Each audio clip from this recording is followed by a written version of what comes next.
ஹே darling, இங்கே வா. இங்கே வந்து ஜேகே மாமா கிட்ட உட்காரு அப்படின்னு ஜேகே சொல்ல வயன் அவளை முறைச்சிக்கிட்டே வந்து அவன் பக்கத்தில் உட்காரா.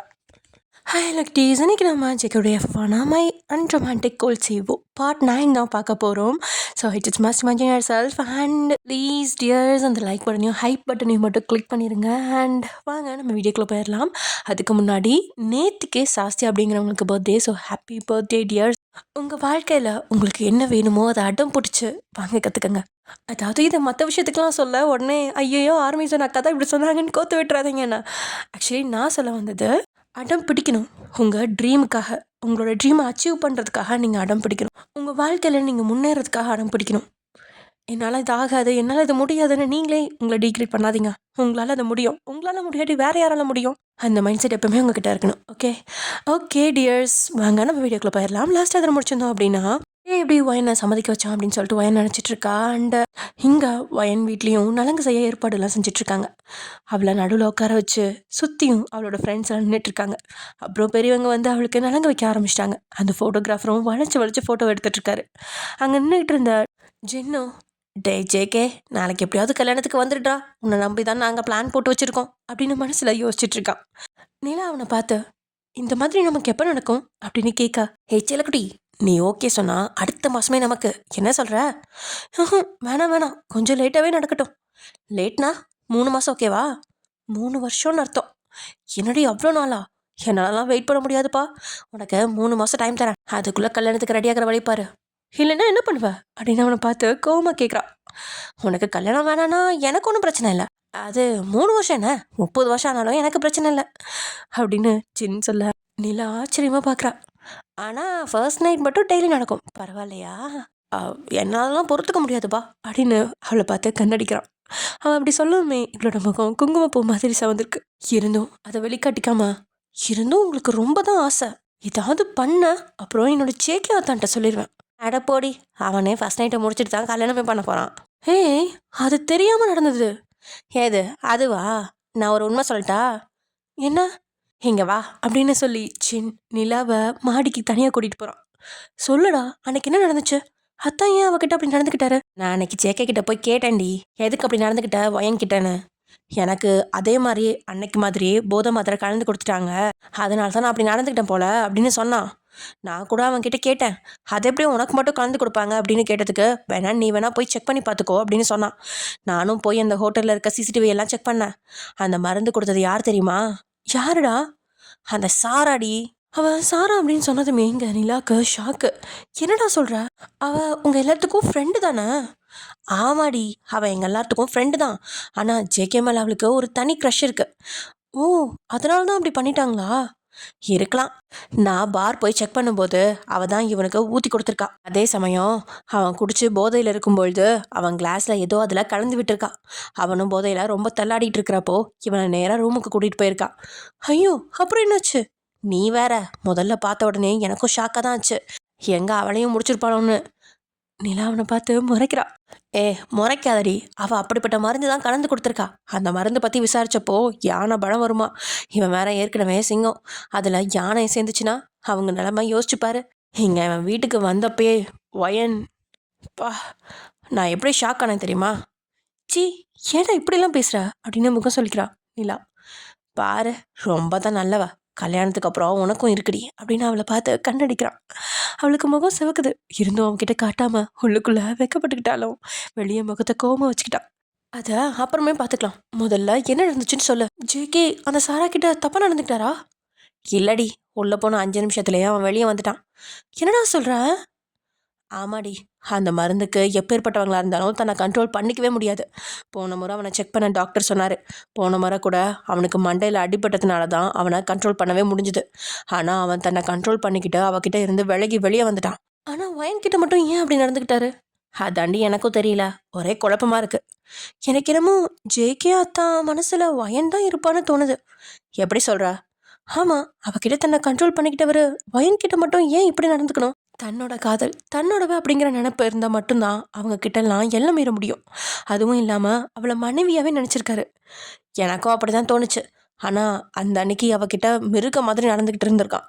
அவள் கண்ணு முழிக்கவே அடுத்த நாள் ஆயிடுச்சு தெரியுமா? அவள் முகம்லாம் ஒரே காயம், படுபாவி. சரி விடு, எப்படி விட சொல்கிற? எனக்கு தங்கச்சி இருக்கா. அவளை அந்த நிலமையில பார்க்க எனக்கு எவ்வளோ மனசு துடிச்சு போயிடுச்சு தெரியுமா? அவன் என் சொந்த தங்கச்சியா இல்லைன்னாலும் எனக்கு அப்படிதான் இருந்துச்சு. எனக்கு அப்போவே அவனை கொன்று போட்டுடலாமான்னு கூட தோணுச்சு. இவ்வளோ அவனை லவ் பண்ணி வச்சிருக்கா. அந்த ஒரு காரணத்துக்காக மட்டும்தான் அவனை விட்டேன். இதுவே விருப்பம் இல்லாத பொண்ணாக இருந்திருந்தா அவன் அவ்வளோதான். அப்போவே நான் அவளை போலீஸ்க்கு போகலான்னு தான் கேட்டேன். வயன்தான் வேணான்னு சொல்லிட்டான். ஏனே தெரில, எவ்வளோ பட்டாலும் அவன்கிட்டே திரும்ப திரும்ப போகிறா. காதல் அப்படிதான் செய்யும். ஆனால் அத்தா ஏன் அவங்கள இந்தளவுக்கு ஒதுக்கி வைக்கிறாங்க தெரியலடி. ஆனால் அவன் மனசில் ஏதோ ஒன்று இருக்கு. சரி விடு, எப்படியோ அத்தா அந்த சாரா கிட்டேருந்து தப்பிச்சு வந்துட்டாரே, அதுவே போதும். அதுவும் இல்லாமல் இன்னொரு விஷயம் நடந்துச்சு. அது என்ன? அந்த ஜேகே போன அப்புறம் சாரா கோமா வெளியே வந்தா. வெளியே வந்தவகிட்ட யார் வந்து பேசினா தெரியுமா? யாரு? டேயம். என்னடா சொல்கிற? ட்விஸ்ட் மேலே ட்விஸ்ட்டாக வைக்கிற. எனக்குமே ஆச்சரியமாக தாண்டி இருந்துச்சு. ஆனால் அவங்க என்ன பேசிக்கிட்டாங்கன்னு எனக்கு தெரியல. அவள் கோவமாக இருந்தா. இவன் சிரித்து சிரித்து பேசினான். பின்னாடி அவன் என்னமோ சொன்னதுக்கப்புறம் அவள் ஆமான்னு தலையாட்டினான். அப்புறம் அவன் தோல் மேலே கையை போட்டு வெளியே கூட்டிகிட்டு போயிட்டான். இவ்வளோ நடந்திருக்கா? ஜேகே தனக்கு தெரியுமா? இல்லை, அவங்களுக்குள்ள என்ன உறவுன்னு முழுசாக தெரியாமல் ஜேகே கிட்ட எப்படி சொல்கிறது? அவன் பேசலாம் மாட்டான். ஸ்ட்ரைட்டாக துப்பாக்கி எடுத்து சுட்டுட்டு போயிட்டே இருப்பான். அதனால தீர விசாரிச்சுட்டு அப்புறம் சொல்லிக்கலான்னு விட்டுட்டேன். ஆமாம், நீ பண்ணதும் சரிதான். சரி, இப்போது இவங்க 2 பேர் கல்யாணத்துக்கும் என்ன பண்ணலான்னு இருக்க? எனக்கு எந்த யோசனையும் இல்லடி. அந்த மண்டபத்துக்கு போய் அங்கே நடக்கிறத வச்சு ஏதாவது பிளான் பண்ணோம். சரி வா, எல்லாரும் கிளம்பிட்டாங்க, நம்மளும் போவோம் அப்படின்னு இவங்க கீழே இறங்கி வர நலங்களாம் முடிஞ்சிருச்சு. வயன் குளிச்சுட்டு புடவையை மாற்றிக்கிட்டு வரா. அப்புறம் கல்யாணத்துக்கு தேவையான எல்லாத்தையுமே அந்த வேனில் ஏற்றி மண்டபத்துக்கு போக தயாராக இருக்காங்க. எல்லா செலவையும் டேயோட அப்பாவே பார்த்துக்கிறதா சொல்லிட்டாரு. இதனால் இவங்களோட கல்யாணத்துக்கு தேவையான பொருட்களை மட்டும்தான் கொண்டு போக வேண்டியதாக இருக்குது. அப்படியே வேனும் கிளம்புது. ஒரு 4 மணி அளவில் வேன் மண்டபத்தை அடையுது.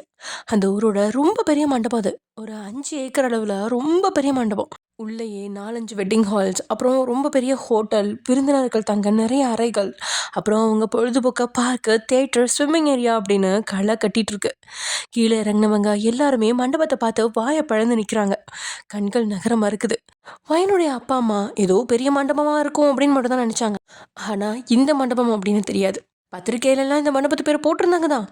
ஏதோ அந்த பேர் இருக்கா, வேறு ஏதாவது மண்டபமாக இருக்கும் அப்படின்னு நினச்சிக்கிட்டாங்க. பத்திரிக்கையில் வந்து அந்த மண்டபத்தோட அட்ரஸ்லாம் போடல, ஜஸ்ட் QR கோட் மட்டும்தான் போட்டிருந்தாங்க. ஸோ அதனால் இவங்களும் வேறு ஏதோ மண்டபம் அப்படின்னு நினச்சிட்ருக்கா. இங்கே கடைசி நேரத்தில் சமந்தி, அதாவது டேயோட அப்பா ஃபோன் பண்ணி டிரைவர்கிட்ட அந்த அட்ரஸை சொல்கிறாரு. ஸோ அவங்களும் இங்கே வந்து சேர்ந்துட்டாங்க. என்னங்க இவ்வளோ பெரிய மண்டபமா அப்படின்னு வாயை புழக்கிறாங்க என்னோட அம்மா. ஆமாண்டி, எனக்கும் ஒன்றும் புரியல. எப்படியும் பெரிய மண்டபமாக இருக்குன்னு நினச்சேன். ஆனால் இந்த மண்டபத்தில் நடக்கணும் கனவுலேயே நினைக்கல. என்னங்க இப்போதாங்க பயமாக இருக்கு. மாப்பிள்ளை வீடு இவ்வளோ பெரிய இடமா? ஆமாண்டி, எனக்கும் இப்போதான் மனசு திக்கு திக்குன்னு இருக்கு. ஏங்க அவசரப்பட்டுட்டோமோ? இன்னும் கொஞ்சம் யோசிச்சு விசாரிச்சு பண்ணியிருக்கலாமா? சரி விடு, இனி எதை பற்றியும் யோசிச்சு எந்த பிரயோஜனமும் இல்லை. எதையும் யோசிக்காத, கடவுள் இருக்காரு, என்ன நடக்குதுன்னு பேசாமல் பார்ப்போம் அப்படின்னு அமைதியாயிட்டாங்க. மெல்ல வேனில் இருந்து குனிஞ்சுக்கிட்டே கீழே இறங்குறா ஒயன். எல்லாரும் சிலையை நிற்கிறத பார்க்குறா. எல்லாத்தையும் பார்த்து என்ன எல்லாரும் இப்படி நிற்கிறாங்க அப்படின்னு இவ்வளோ அந்த திசையை பார்க்க வாயடிச்சு தான் போகிறான்.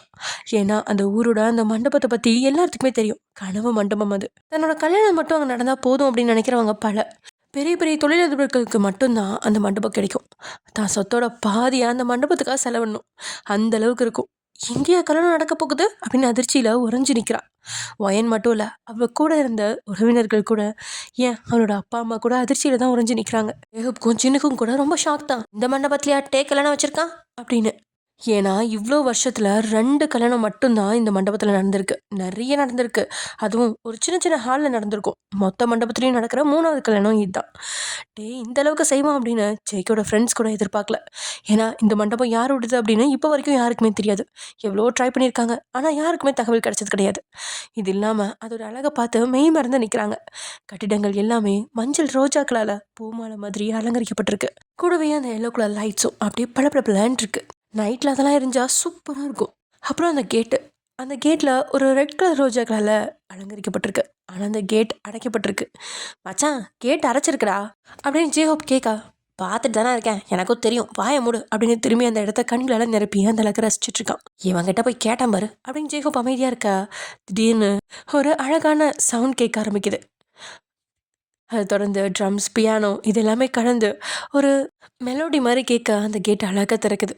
2 பேர் அந்த கேட்டை திறக்கிறாங்க. பூக்களை கையில் ஏந்திக்கிட்டு 2 பொண்ணுங்க வயனுக்கு முன்னாடி வந்து நிற்கிறாங்க. குனிஞ்சவளுக்கு வணக்கம் வச்சுட்டு அவள் 2 கைகளையும் 2 பேரும் கேட்க அவளும் திகச்சு அசையாம நிக்கிறா. அந்த பொண்ணுங்க அவளோட 2 கையும் பிடிச்சுக்கிட்டு மெல்ல அவளை கூட்டிட்டு போய் உள்ள போறாங்க. அவளும் கீ கொடுத்த பொம்மை மாதிரி உள்ள போயிட்டு இருக்கா. உள்ள போனதுமே சிவப்பு கம்பள வரவேற்பு. அதோட ஓரத்துல சிவப்பு ரோஜாக்கள் அலங்கரிக்கப்பட்டிருக்கு. அவ உள்ள காலடி வச்சதுமே இசை அப்படியே லைட்டா மாறுது. அப்படியே அந்த ரோஜா இதழ்கள்லாம் அவன் மேல தூவுறாங்க. டே மச்சான், என்னடா அவன் இப்படிலாம் பண்றான்? இதுலயே ஒயன் மயங்கி அவனே கல்யாணம் பண்ணிப்ப போலயே. ஏய் வாய கழுவுடா அப்படின்னு சின்ன சொல்ல, மச்சான் இது எல்லாமே பார்த்தா எனக்கே அவனை கல்யாணம் பண்ணிக்கணும்னு போல தோணுதுடா. ஒயனுக்கு இருக்காதா? அங்க பாருடா அவளோட கண்ணு எப்படி அதிர்ச்சியில் இருக்குன்னு அப்படின்னு ஜேக்கப் சொல்ல, என்ன பண்ணாலும் ஜேகே கால் தூசுக்கு வரமாட்டான். உனக்கு அவனை கல்யாணம் பண்ணிக்கணும்னா சொல்லு, ஏற்பாடு பண்றேன் அப்படின்னு சின் சொல்ல, ஜிஜி சும்மா சொன்னேன்டா, உடனே நீ பண்ணி வச்சிருவ போலயே. நான் ஒன்றும் அவன் கிடையாது தெரியுதுல. அப்புறம் வாயை மூடிட்டு நடக்கிறத மட்டும் பாடுறா. எனக்கே உள்ள அள்ளு விட்டுட்டு இருக்கு. இவன் வேற எதையோ பேசுறான். ஓ இங்கேயும் அதே நினப்புதானா அப்படின்னு மனசுக்குள்ள சிரிச்சுக்கிட்டு ஜேகே நடக்கிறத வேடிக்கை பார்த்துட்டு இருக்கான். அவளோட அப்பாவும் இங்கே ஏற்பாடு செஞ்சிருந்த ஃபோட்டோகிராஃபர்ஸும் அப்படியே வாய் பொழந்துட்டு பார்த்துட்டு இருக்காங்க. அங்கே உலகோட தலை சிறந்த ஃபோட்டோகிராஃபர்ஸ்லாம் உள்ளே இருக்காங்க. எல்லாரும் அவள் வந்து இறங்கினதுலேருந்து அவளை விதவிதமாக ஃபோட்டோ எடுத்துட்டு இருக்காங்க. 4-5 ட்ரோன்கள் அங்கே பறந்துட்டு இருக்கு. டேய் மச்சான், அப்போது நமக்கு இங்கே வேலையே இல்லையா அப்படின்ற ஒரு ஃபோட்டோகிராஃபர். ஆமாண்டா, இது பெரிய வீட்டு கல்யாணம்னு நினச்சா இவ்வளோ பெரிய வீட்டு கல்யாணமால இருக்குது. இப்போ நம்ம ஃபோட்டோ எடுக்கிறதா வேணாமா? மச்சான் எடுத்து வைப்போம், அப்போ தான் ஏதாவது நமக்கு கொடுப்பாங்க அப்படின்னு அவங்களும் ஏதோ ஃபோட்டோ எடுத்துக்கிட்டு இருக்காங்க. ஒரு 1 மீட்டர் உள்ளே நடந்து போனதுக்கப்புறம், மேம் நீங்கள் தங்க ரூம்ஸ் அரேஞ்ச் பண்ணியிருக்கோம், ப்ளீஸ் கம் அப்படின்னு கூப்பிட ஒயன் தான் மற்றவங்கள பார்க்க, மேம் எல்லாருக்குமே இருக்குது மேம், மணப்பொண்ணுக்கு ஸ்பெஷலான ரூம், மற்றவங்களுக்கும் தனித்தனியாக ரூம்ஸ் இருக்குது மேம் அப்படின்னு சொல்ல, இவனும் தலை யோசிச்சு அவங்க கூடயே போகிறான். தென் மற்றவங்களும் அவங்கவுங்க ரூமுக்கு கூட்டிகிட்டு போகிறாங்க. அவங்களுக்குன்னு ஆள் தனியாக வந்து இங்கே ஒயன் அவளுக்கு ஒதுக்கப்பட்ட ரூமுக்கு போகிறா. கூடவே பூர்ணியும் வந்தவ ஒயனோட முகம் சோகமாக இருக்கிறத பார்த்து அவள் தோல் மேலே கை வச்சு, விடுடி எல்லாம் சரியாயிடும், சீக்கிரமே எல்லாம் மாறிடும் அப்படின்னு அவங்களுக்கு ஒதுக்கப்பட்ட அந்த ரூமை திறந்து பார்க்க பொண்ணுங்க எல்லாருமே அதிர்ச்சியில் உறைஞ்சு போகிறாங்க. அந்த ரூம் ஃபுல்லாக பூக்களால் அலங்கரிக்கப்பட்டிருக்கு. அதுவும் நடுவில் பெட்டில் டவலில் பூ மாதிரி ஒரு உருவம் வச்சு அதை சுற்றி மெத்தையில் சிவப்பான ரோஜாக்களால் லவ் அப்படின்னு எழுதியிருக்கு. அதை பார்த்து பூர்ணி அதிர்ச்சி அடைகிறா. ஏய் என்னது, இப்போவே எல்லாம் சூப்பராக பண்ணியிருக்காரு, சான்ஸே இல்லடி அப்படின்னு உள்ளே ஓடி போய் எல்லாத்தையும் ரசிக்க கூட செய்கிறா. நிலாவுக்கும் ஒரு நிமிஷம் அதிர்ச்சி தான். அவன் உண்மையா இவ்வளோ லவ் பண்ணுறானோ அப்படின்னு யோசிக்கவே ஆரம்பிச்சிட்டான் நிலா. இப்போவே இப்படி பண்ணுறான், ஒருவேளை ஒயன் இவனையே கல்யாணம் பண்ணிப்பாளோ? கவலைப்படாத, அது மட்டும் நடக்காது, அது வேணா எனக்கு தெளிவாக தெரியும் அப்படின்னு சொல்லி யோசிச்சு அப்படியே திரும்பி ஒயனை பார்க்க அவளுக்கு செம்ம கோவம். அப்படியே அதை எல்லாத்தையும் கலைச்சிட்டு போய் படுக்க ஆரம்பிச்சிட்டா பெட்டில். ஏன் என்னடி அதுக்குள்ளே தூங்க ஆரம்பிச்சிட்டேன், நிறைய வேலை இருக்குது எந்திரி. பூர்ணி நான் கொஞ்ச நேரம் தூங்குறேன், யாராவது வந்து எழுப்புனா சொல்லு. இல்லடி மேக்கப் பண்ணும்ல. ஒயன் பூர்ணியை முறைச்சிட்டு படுத்துக்கிட்டா. பூர்ணி பக்கத்தில் போன நிலாவும் அவளை கொஞ்ச நேரம் ஃப்ரீயாக விடு, எது இருந்தாலும் அப்புறமேல பார்த்துக்கலாம் அப்படின்னு அவளை பார்த்து சொல்ல, ஏதோ காரணத்துக்காக தான் சொல்லுவா அப்படின்னு விட்டுட்டா பூர்ணியும். நிலா ஒன்று கேட்பேன், திட்டக்கூடாது, சொல்லு. இல்லை இது மணப்பெண் ரூமா இல்லை ஃபர்ஸ்ட் நைட் ரூமா?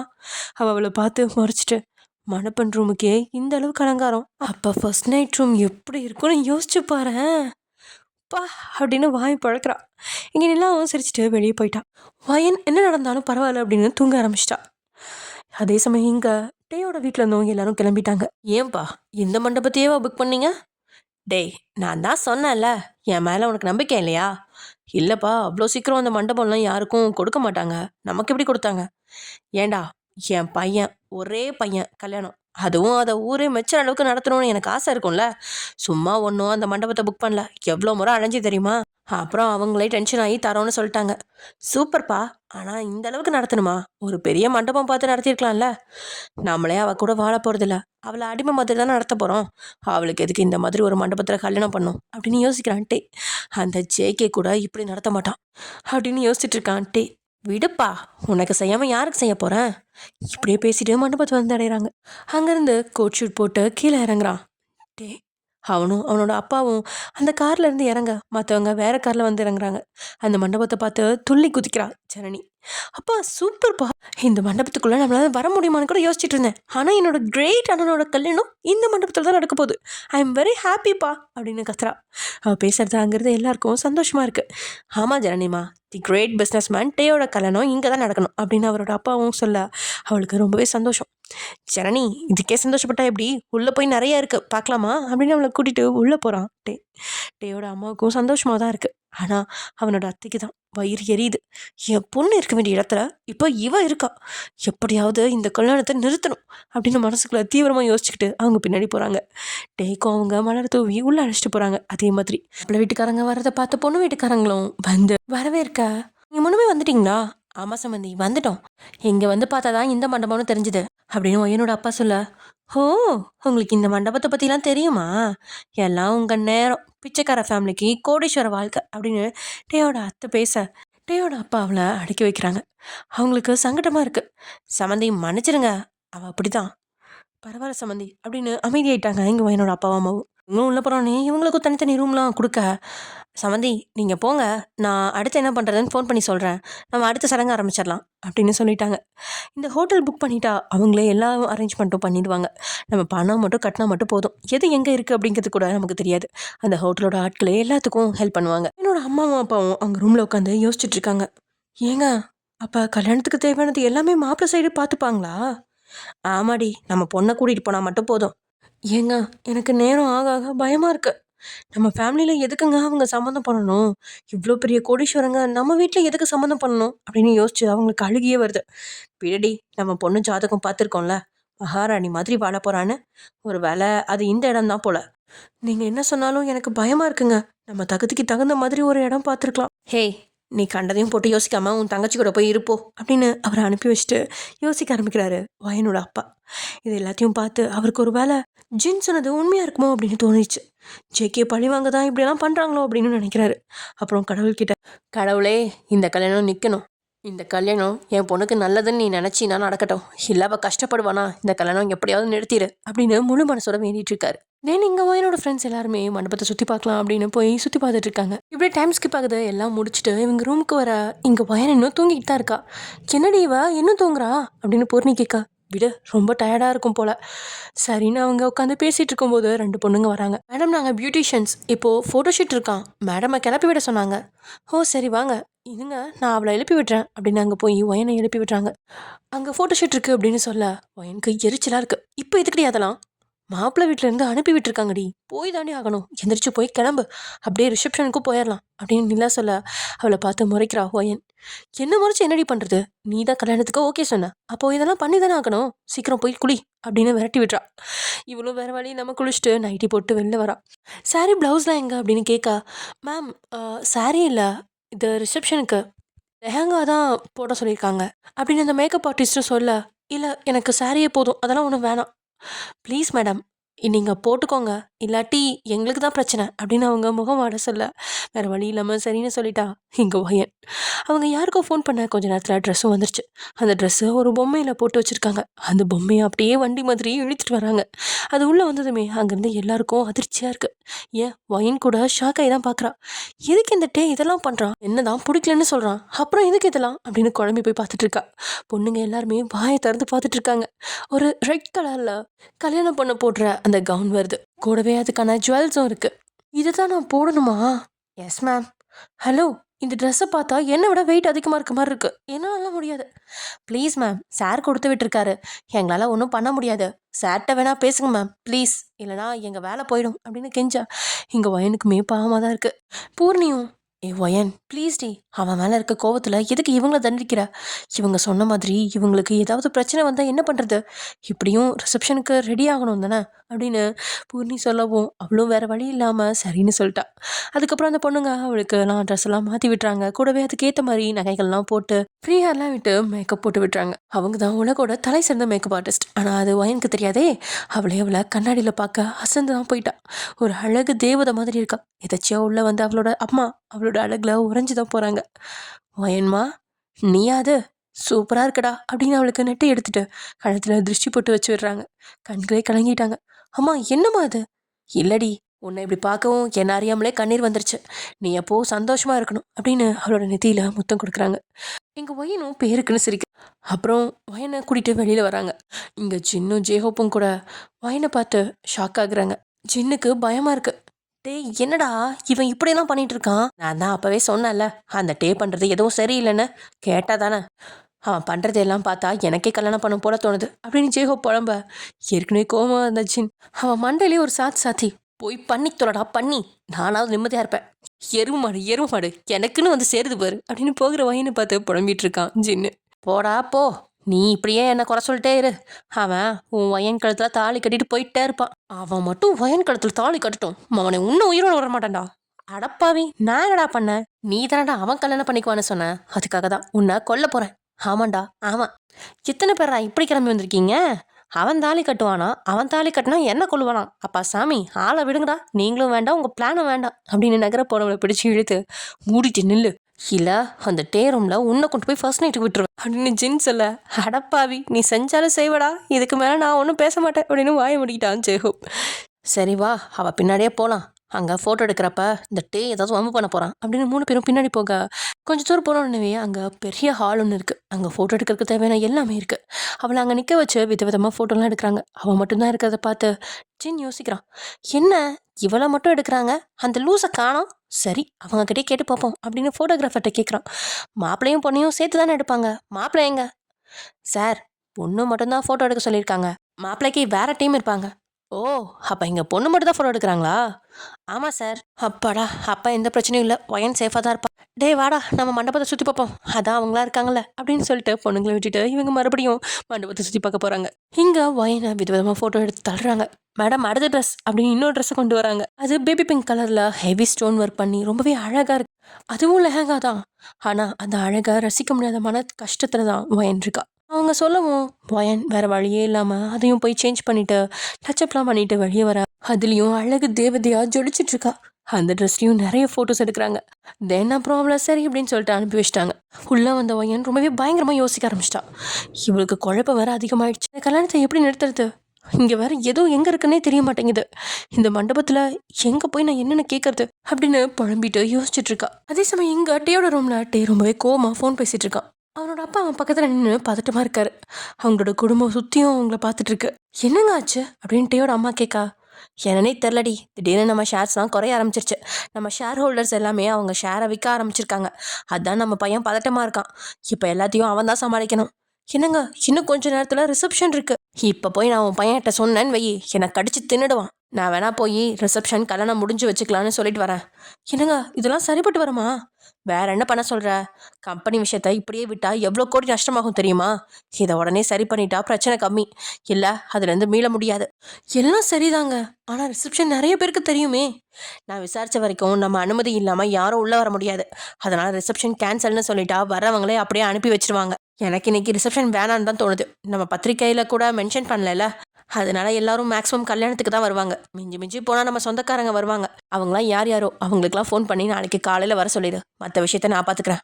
சரிங்க அப்படின்னு சொல்லிட்டு அங்கேருந்து கிளம்ப போக டேயோட அத்தை வந்து, அண்ணா நான் சொன்னதை நீங்கள் கேட்கல, இப்போ பார்த்தீங்களா அவளோட ராசி எங்கே வந்து விட்டுருக்கேன்னு. அவளை கல்யாணம் பண்ணிக்கிறதுக்கு முன்னாடியே இந்த அளவுக்கு பிரச்சனை. இனி அவளை கல்யாணம் பண்ணிக்கிட்டா என்னென்ன நடக்குமோ. அவள் ராசியே சரியில்லைண்ணா, எனக்கும் தப்பாக தான் தோணுது. அப்புறம் உங்கள் இஷ்டம், நல்லா யோசிச்சு முடிவெடுங்க அப்படின்னு சொல்ல, நீ வேற கம்மன் இருமா அப்படின்னு சொல்லிட்டு டேயோடப்ப வெளியில் போயிட்டாரு. என்ன நீ அண்ணன் இப்படி பேசிட்டு போறாரு, நீங்களாவது சொல்லலாம்ல. விடு, அவர் ஏதோ டென்ஷனில் இருக்காரு, அப்புறமே பேசிக்கலாம் அப்படின்னு இவங்களும் ஃபோனை எடுத்துக்கிட்டு வெளியே போயிட்டாங்க. இவங்களுக்கு ஏதோ தப்பாப்படுது. 2 பேரும் ஏதோ பேசிக்கிட்டு தான் செய்கிற மாதிரி இருக்குது. இவங்க பேச்சே சரியில்லை. இவங்க கண்டிப்பாக இந்த கல்யாணத்தை நிறுத்த மாட்டாங்க. நம்ம தான் ஏதாவது பண்ணணும் அப்படின்னு யோசிக்க ஆரம்பிச்சிட்டாங்க டேயோட அத்தை. இவளை கடத்தவும் முடியாது, வெளியிலேருந்து ஆட்கள் உள்ளே வர முடியாது, வேற என்ன பண்ணலாம் அப்படின்னு யோசிக்க ஆரம்பிக்கிறாங்க. அதே சமயம் இங்கே வெளியே வந்து டேயோட அப்பா அந்த ஹோட்டல் நிர்வாகத்திட்ட சொல்லிட்டு இருக்காரு. அவங்களும் அதுக்கு தகுந்த மாதிரி செய்வதா சொல்லிட்டாங்க. டேயோட அப்பா அப்படியே வெளியில் நின்று பேசிட்டு இருக்கா. ஜேக்கோட ஃப்ரெண்ட்ஸ்லாம் போய் டேயோட ஃப்ரெண்ட்ஸ் தான் நாங்கள் அப்படின்னு சொல்லி அறிமுகப்படுத்தி, என்னாச்சு என்ன ப்ராப்ளம்ப்பா அப்படின்னு கேட்க, அவரும் ஆமாப்பா இங்கே கொஞ்சம் ப்ராப்ளமாக இருக்குது, அதனால நாளைக்கு மேரேஜ் முடிச்சுட்டு ஈவினிங் ரிசப்ஷன் வைக்கலான் இருக்கோம். பொண்ணு வீட்டுக்கிட்ட இன்னும் சொல்லலை, நீங்கள் சொல்லிடுறீங்களா? சரிங்க அங்கிள், என்ன ப்ராப்ளம்னு தெரிஞ்சுக்கலாமா? இது கொஞ்சம் பிஸ்னஸ் சம்மந்தமான பிரச்சனைப்பா, பையன் தான் சமாளிக்கணும். ரிசப்ஷனுக்கு வந்துட்டா நிலமை கைமீறி போயிடும்ல, அதனால தான் அவனை வேலை பார்க்க சொன்னேன். ரிசப்ஷன் நாளைக்கு வைக்கலான்னு சொல்லிட்டேன். ஓ அப்படியா, சரி சரி அங்கிள், நாங்கள் பொண்ணு வீட்டை சொல்லிடுறோம். சரிப்பா அப்படின்னு சொல்லிட்டு அவங்க போயிட்டாங்க. என்னடா இது மிகப்பெரிய திருப்பமா இருக்கே அப்படின்னு ஜேஹப் கேட்க, ஆமாண்டா எனக்கு ஒன்றும் புரியல, இரு நியூஸ் பார்க்கலாம் அப்படின்னு ஃபோனில் ஷேர் சம்மந்தமான நியூஸ்லாம் பார்க்குறாங்க. ஆமாண்டா டேயோட ஷேர்ஸ்லாம் டவுன் ஆகிட்டே இருக்கு, அதனால தான் அவன் இறங்கி வேலை பார்த்துட்டு இருப்பான் போல. சரி கெட்டதெல்லாம் நமக்கு நல்லது வா, இதை போய் ஒயன்கிட்ட அவள் ஃபேமிலிக்கிட்டே சொன்னால் கொஞ்சமாவது நிம்மதியாக இருப்பாங்க அப்படின்னு சொல்லிட்டு ஒயனோட அப்பா கிட்ட மறக்காமல் போய் நடந்ததெல்லாம் சொல்கிறான். ஆமாங்க அங்கிள், அவரை இப்படி தான் சொன்னார், உங்களுக்கு ஃபோனில் சொல்கிறேன்னு சொன்னார். சரிப்பா, அப்புறம் அங்கிள் இன்னொரு விஷயம், நம்ம பொண்ணால தான் இப்படிலாம் நடந்துச்சுன்னு அவங்க சொல்லாமல் பார்த்துக்கங்க.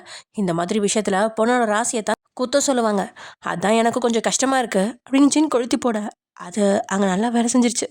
அவர் முகம் ஏதோ யோசனையாகவே இருக்குது, இதுதான் சரியான டைம் அப்படின்னு அவங்களும் அங்கேருந்து இடத்த காலி பண்ணிட்டாங்க. அப்படியே வந்து ஒயன்கிட்டே சொல்கிறாங்க. இப்போ ஒயனுக்கு தான் நிம்மதியாக இருக்குது, எங்க அவன் கூட போய் பொம்மை மாதிரி நிற்கணுமோ அப்படின்னு பயந்தா. நல்ல வேலை கடவுள் என்ன காப்பாற்றிடுறார் அப்படின்னு மகிழ்ச்சி அடைகிறா. அப்புறம் இருக்காதா, நாளைக்கு எப்படியும் கல்யாணத்தை நிறுத்திடுவா, அப்புறம் ஈவினிங் ரிசப்ஷன்லாம் எப்படி நடக்கும் அப்படின்னு மகிழ்ச்சியாக இருக்கா. அப்புறம் நைட் எல்லாத்துக்கும் சாப்பாடு ரெடியாக இருக்குது. அதை சாப்பிட்டா ஒயனுக்கு தான் வாந்தி வர மாதிரி இருக்குது. உடனே போய் வாந்தி எடுக்கிறா. அதில் ரொம்பவே சோர்வாக இருக்கா. மீதி சாப்பிடாம படுத்துட்டா. என்னங்களா ஏன் இப்படி வாந்தி எடுக்கிறா, என்னாச்சு அப்படின்னு பூர்ணி கேட்கா. அவளுக்கு தான் என்ன சொல்கிறதுனே தெரில. ப்ரெக்னெண்ட்டாக இருக்கிறதுனால தான் இந்த வாந்தி அப்படின்னு சொல்ல முடியுமா, அதனால் அவளுக்கு அந்த சாப்பாடு சேராமல் இருந்திருக்கும், அதனால தான் வாந்தி எடுத்திருப்பா அப்படின்னு சொல்லிட்டா நிலா. அவங்களும் அப்படி தான் இருக்கும் அப்படின்னு விட்டுட்டாங்க. அப்புறம் எல்லாருமே அவங்கவுங்க ரூமில் வெவ்வேறு எண்ணங்களோட தூங்க ஆரம்பிச்சிட்டாங்க. அடுத்த நாள் காலையில் ஒயன் கண்ணீரோட மனமேடியில் உட்காந்துட்டு இருக்க. அவளை பார்த்துக்கிட்டே கொள்ள வெறியோட அவ கழுத்த மாங்கல்யத்தை சூடுறான் டே. இங்க இருந்த எல்லாத்தோட முகமும் சோகமா இருக்கு. வயனோட கண்ணில் இருந்து கண்ணீரே வந்துட்டு இருக்கு. இதை பார்த்துட்டு இருந்த ஜேஹோப் தான் கோமா வருது. என்ன தைரியம் இருந்தா வயன் கழுத்துல தாலி கட்டுவான், ஐயோ வயனோட வாழ்க்கை வீணா போச்சே அப்படின்னு பார்த்துட்டு இருக்கா. என்னடி அப்படி பார்க்குற, இனிமே தாண்டி என் ஆட்டா இருக்கு. ஏய் நீ என் வீட்டு வேலைக்காரி, எனக்கு எல்லாமுமா இருந்து வேலை செய்ய போறடி, உன்னை அவ்வளோ சீக்கிரம் நிம்மதியாக சிரிக்க கூட விட மாட்டேன் அப்படின்னு அவளை பார்த்து பேசிக்கிட்டு இருக்கா. அவளோட கண்கள்ல இருந்து கண்ணீர் நிற்காம வந்துட்டு இருக்கு. இதெல்லாம் பார்த்துட்டு இருந்த ஜேஹோப்க்கு கோவமா வருது.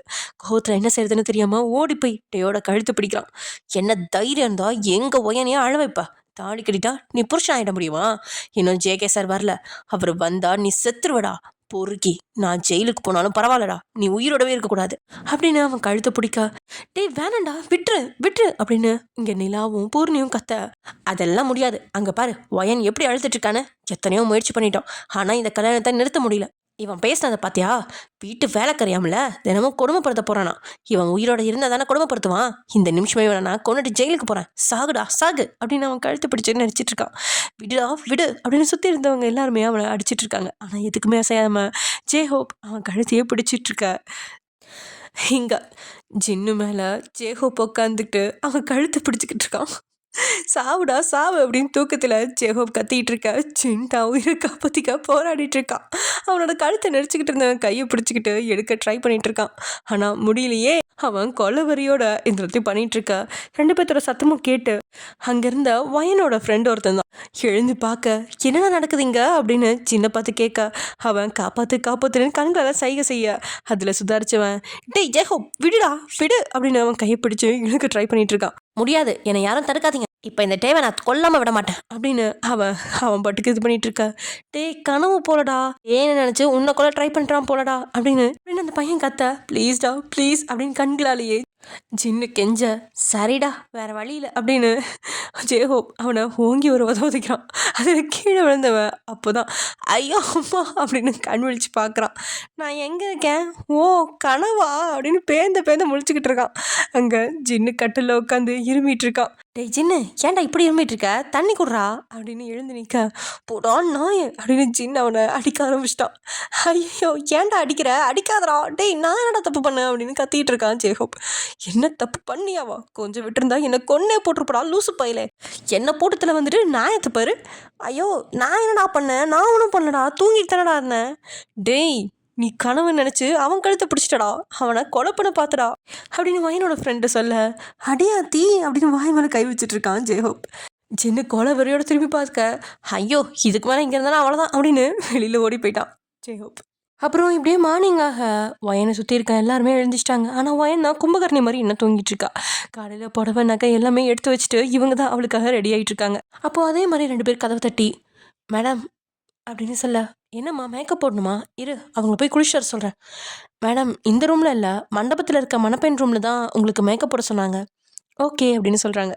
சரி மத்துமா, நீ முன்னாடி போ, நான் நகை புடவைலாம் எடுத்துகிட்டு வரேன் அப்படின்னு வயனை முன்னாடி அனுப்பி வச்சுட்டு ஃப்ரெண்ட்ஸ் எல்லாருமே அவங்களுக்கு தேவையானது எல்லாத்தையும் எடுத்துக்கிட்டு பின்னாடி வராங்க மண்டபத்துக்கு. கொஞ்சம் தூரம் நடந்து போகிற மாதிரி இருக்குது. அங்கே உள்ளே இருந்த அந்த மண்டபத்தை பார்த்ததும் எல்லாரும் ஆச்சரியத்தில் நிற்கிறாங்க. அதோட வேலைப்பாடுகள் எல்லாமே அவ்வளோ அழகாக இருக்குது. மண்டபத்தில் கல்யாணத்துக்கு ஏற்ற மாதிரியே ஸ்டேஜில் ஒரு அரண்மனை மாதிரி அலங்காரம் பண்ணியிருக்கு. பூக்கள், தோரணைகள், பூக்கள் கொத்துக்கள் அப்படின்னு சுற்றியும் லைட் செட் பண்ணி அவ்வளோ அழகாக இருக்குது. நடுவில் ஹோமகுண்டம் போட்டிருக்கு. எல்லா ஏற்பாடுமே மெல்ல மெல்ல செஞ்சிட்ருக்காங்க. வயன் அதை பார்த்து கண்ணிமைக்காமல் போயிட்டுருக்கா. மணப்பெண் ரூமுக்கு போனதுமே ஒரு ஆழ்ந்த பெருமூச்சனை விட்டுட்டு குளிச்சுட்டு வரா. மேக்கப் செய்ய வந்தவங்களும் அவளுக்கு புடவை கட்டி விட்டுறாங்க. அவள் ஏற்கனவே அழகாக இருக்கிறதுனால அவள் அழகுக்கு தகுந்த மாதிரி லைட்டாக மேக்கப் போட்டு விடுறாங்க. அதே சமயம் இங்கே ஃப்ரெண்ட்ஸு, ஆமா பானை எல்லாருமே கிளம்பியும் வராங்க. அதே சமயம் இங்கே நைட்டு முழுக்க வேலை பார்த்துட்டு இருந்ததுனால ஒரு 7 மணி அளவு தான் எழுப்பியே விடுறாங்க. அப்பா இன்னும் கொஞ்ச நேரம் தூங்குறனே. புரியுதுடா, ஆனால் மணி இப்போவே 7 ஆச்சு. இப்போ எழுந்து போய் குளிச்சு கிளம்புனா தான் 9 மணிக்கு தாலி கட்ட முடியும். எழுந்துடுறா அப்படின்னு டேயோட அப்பா எழுப்பி விட வேற வழி இல்லாமல் எழுந்திருக்கான். அவனும் போய் குளிச்சுட்டு வரான். நேரம் ஆனதால அங்கே ரிலேட்டிவ்ஸ் எல்லாமே வர ஆரம்பிச்சிட்டாங்க. கூட்டம் கொஞ்சம் கொஞ்சமாக அதிகமாகிட்டே இருக்குது. வெளியே ஒரு சின்னதாக ஒரு ஃப்ளெக்ஸ் மட்டும்தான் இருக்குது. ஒயன் டே அப்படின்னு போட்டிருக்கு. அப்புறம் எல்லாருமே அந்த ஹோட்டலை சுற்றி சுற்றி பார்த்துக்கிட்டு மண்டபத்துக்குள்ளே வராங்க. டேயோட ஆட்கள் கொஞ்சம் வசதியானவங்களா இருந்ததால் அவங்களும் கண்டுக்கல. ஆனால் ஒயன் வீட்டு உறுப்பினர்களுக்கு இது ரொம்ப பெரிய அதிசயமாக தான் இருக்குது. எல்லாருக்குமே ஜூஸ் கொடுத்துட்ருக்காங்க. 7 மணிலேருந்தே கார சாப்பாடும் போட்டுட்ருக்காங்க. பொண்ணு வீட்டு சைடில் ஒவ்வொருத்தரோட எண்ணங்களும் வெவ்வேறையாக இருக்குது. ஆனால் ஒட்டு மொத்தமும் இந்த கல்யாணத்தை எப்படி நிறுத்தலாம் அப்படின்னு யோசிச்சுட்டு தான் இருக்காங்க. நேற்று நைட்டு ஒயின் ஒழுங்காக சாப்பிடல. அதனால காலை அவளோட அம்மா அவளுக்கு பால் கொடுக்க, இல்லைம்மா எனக்கு வேணாம், கொஞ்சமாவது குடிமா, நேற்றுக்கும் நீ ஒழுங்காக சாப்பிடல, காலையிலையும் வெறும் வயிற்றுல அப்படியே இருந்தால் மயக்கம் தான் வரும், இந்தா இதை கொஞ்சம் மட்டும் குடிச்சிக்கோ அப்படின்னு அவளோட அம்மா வற்புறுத்த வேறு வழி இல்லாமல் குடிக்கிறாள். அவள் அம்மா போனதுக்கப்புறம் கொஞ்ச நேரத்துலேயே வாந்தி எடுத்துட்டா ஒயன். அவள் ரொம்பவே சோர்வாக வந்து உட்கார, என்னாச்சு ஒயன், வாந்தி அதிகமாக எடுத்துட்ருக்கா அப்படின்னு பூர்ணி கேட்கா. அது ஒன்றும் இல்லடி, அவளுக்கு வயிறு சரியில்லை, அதான் சாப்பிட்டதெல்லாம் வெளியே வந்தது போல் அப்படின்னு சமாளிக்கிறா நிலா. இங்கே விருந்தினருக்கு ஜூஸ்லாம் கொடுத்துட்ருக்கா. அங்கே டேயோட அத்தை தான் புலம்பிகிட்ருக்காங்க. அவங்கக்கிட்ட தான் ஜூஸ் பாய் ஜூஸ் கொடுக்க, எல்லாம் என் நேரம், என் பொண்ணுக்கு இந்த கல்யாணம் நடக்க வேண்டியது, ஏதோ பிச்சைக்கரைக்கெலாம் இங்கே நடக்குது அப்படின்னு மனசு வந்து புலம்பிகிட்ருக்காங்க. என்ன செய்யலான்னு யோசிச்சுட்டு வந்த ஜெய்ஹோப்க்கு இவங்களோட புலம்பல் கேட்டுருச்சு. யார் அது, ஒரு ஜீவன் தனியாக புலம்பிகிட்ருக்கு, என்னென்னு போய் கேட்போம். ஹலோ மேடம், நீங்கள் ரொம்ப அழகாக இருக்கீங்க, ஆனால் ஏன் புலம்பிகிட்டு இருக்கீங்க? அழகான பொண்ணுங்களாம் புலம்பிகிட்டு இருந்தா அவங்க ஸ்கின் ஸ்பாயில் ஆகிடும் மேடம், தயவு செஞ்சு புலம்பாதீங்க. என்ன தம்பி, என்ன பார்த்தா சொன்னீங்க? ஆமாம் மேடம், உங்களை பார்த்து தான் சொன்னேன். என்ன தம்பி சொல்ல, நான் என் பொண்ணு வாழ்க்கையை நினச்சி புலம்பிகிட்டு இருக்கேன். ஐயோ என்ன சொல்கிறீங்க, என்னாச்சு, ஏன் இப்படி அதிர்ச்சி ஆக்குறீங்க தம்பி? இல்லை மேடம், உங்களுக்கு ஒரு பொண்ணு இருக்குன்னு சொன்னீங்களே, அதான் ஷாக் ஆகிட்டேன். உங்களை பார்த்தா ஒரு பொண்ணுக்கு அம்மாவே தெரியல, ரொம்ப எங்கே இருக்கீங்க. சி போங்க தம்பி, பார்த்தீங்களா நீங்கள் வெக்கப்பட்டாலும் எவ்வளோ அழகாக இருக்கீங்கன்னு, ஆனால் உங்களுக்கு ஒரு பொண்ணு இருக்குன்னு சொல்லி இதயத்தை உடச்சிட்டிங்களே. பரவாயில்ல, சொல்லுங்கள், நான் என் மனசை தேத்திக்கிறேன் அப்படின்னு ஜேஹோப் வழிஞ்சிட்ருக்கா. நீங்கள் இவ்வளோ அன்பாக பேசங்காட்டி உங்ககிட்ட சொல்கிறேன் தம்பி, மாப்பிள்ளை என் அண்ணன் பையன். யார், நம்ம டேயோட அத்தையா நீங்கள்? உங்களுக்கு டே தெரியுமா? ஆண்டி, நான் மாப்பிள்ளை வீடு தான், மாப்பிள்ளையோட ஃப்ரெண்டு. உங்ககிட்ட சொல்கிறதுக்கு என்ன தம்பி, என் பொண்ணு தான் அவனுக்கு கொடுக்கலான்னு இருந்தேன், ஆனால் அவன் இங்கிருந்தோ இந்த பிச்சைக்கரையை கூட்டிகிட்டு வந்துட்டான். நாங்கள் ஒன்றும் இவங்களுக்கு சளைச்சவங்களும் கிடையாது. இவங்களுக்கு எந்த அளவு சொத்து இருக்கோ அதே அளவு என் புருஷன் வீட்லேயும் இருக்குது. நான் என் குடும்ப உறவு முடியக்கூடாதுன்னு நினச்சேன், ஆனால் இவங்க அப்படி நினைக்கலையே. ஓ அப்படியா ஆண்டி, சரி விடுங்க, எது நடக்கணுமோ அது நடக்கும். என்னமோ போங்க, அதை சொல்ல முடியாமல் தான் புலம்பிகிட்ருக்கேன். இப்படி புலம்புறீங்க, ஆனால் கல்யாணத்தை நிறுத்த எந்த முயற்சியும் பண்ணலையா ஆண்டி? எல்லாமே பண்ணிட்டேன் தம்பி, ஆனால் யாரும் கேட்குற மாதிரி தெரில. சரி ஆண்டி, புலம்பாதீங்க, உங்கள் நல்ல மனசுக்கு நல்லதே நடக்கும். என்னமோ போங்க, உங்ககிட்ட சொன்னங்காட்டி என் மனசுக்கு கொஞ்சம் ஆறுதலாக இருக்குது, நான் வரேன் அப்படின்னு அங்கேருந்து கிளம்பிட்டா. உடனே ஜெய்ஹோப் ஒரு ஐடியா தோண ஜின்கிட்ட வந்து அதை எல்லாத்தையுமே சொல்ல, சரி சொல்லு, என்ன பிளான் வச்சுருக்க அப்படின்னு ஜின் கேட்கா.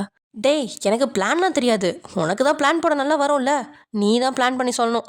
நான் ஜஸ்ட்டு இப்படி ஒரு ஆப்ஷன் இருக்குன்னு சொன்னேன் அவங்ககிட்ட, அவ்வளோதான் அப்படின்னு சொல்ல ஜின்னும் அடப்பாவி அப்படின்னுட்டு கொஞ்ச நேரம் இதையே யோசிச்சுட்டு, கண்டிப்பாக ஐடியா இருக்குது அப்படின்னு அவங்ககிட்ட ஏதோ சொல்ல இங்கே நிலாவுக்கும் ஃபோன் பண்ணி பிளானை சொல்கிறான். ஓகேடா, கண்டிப்பாக இதே மாதிரி பண்ணிடலாம், ஆனால் வயனுக்கு ஏதாவது பிரச்சனை?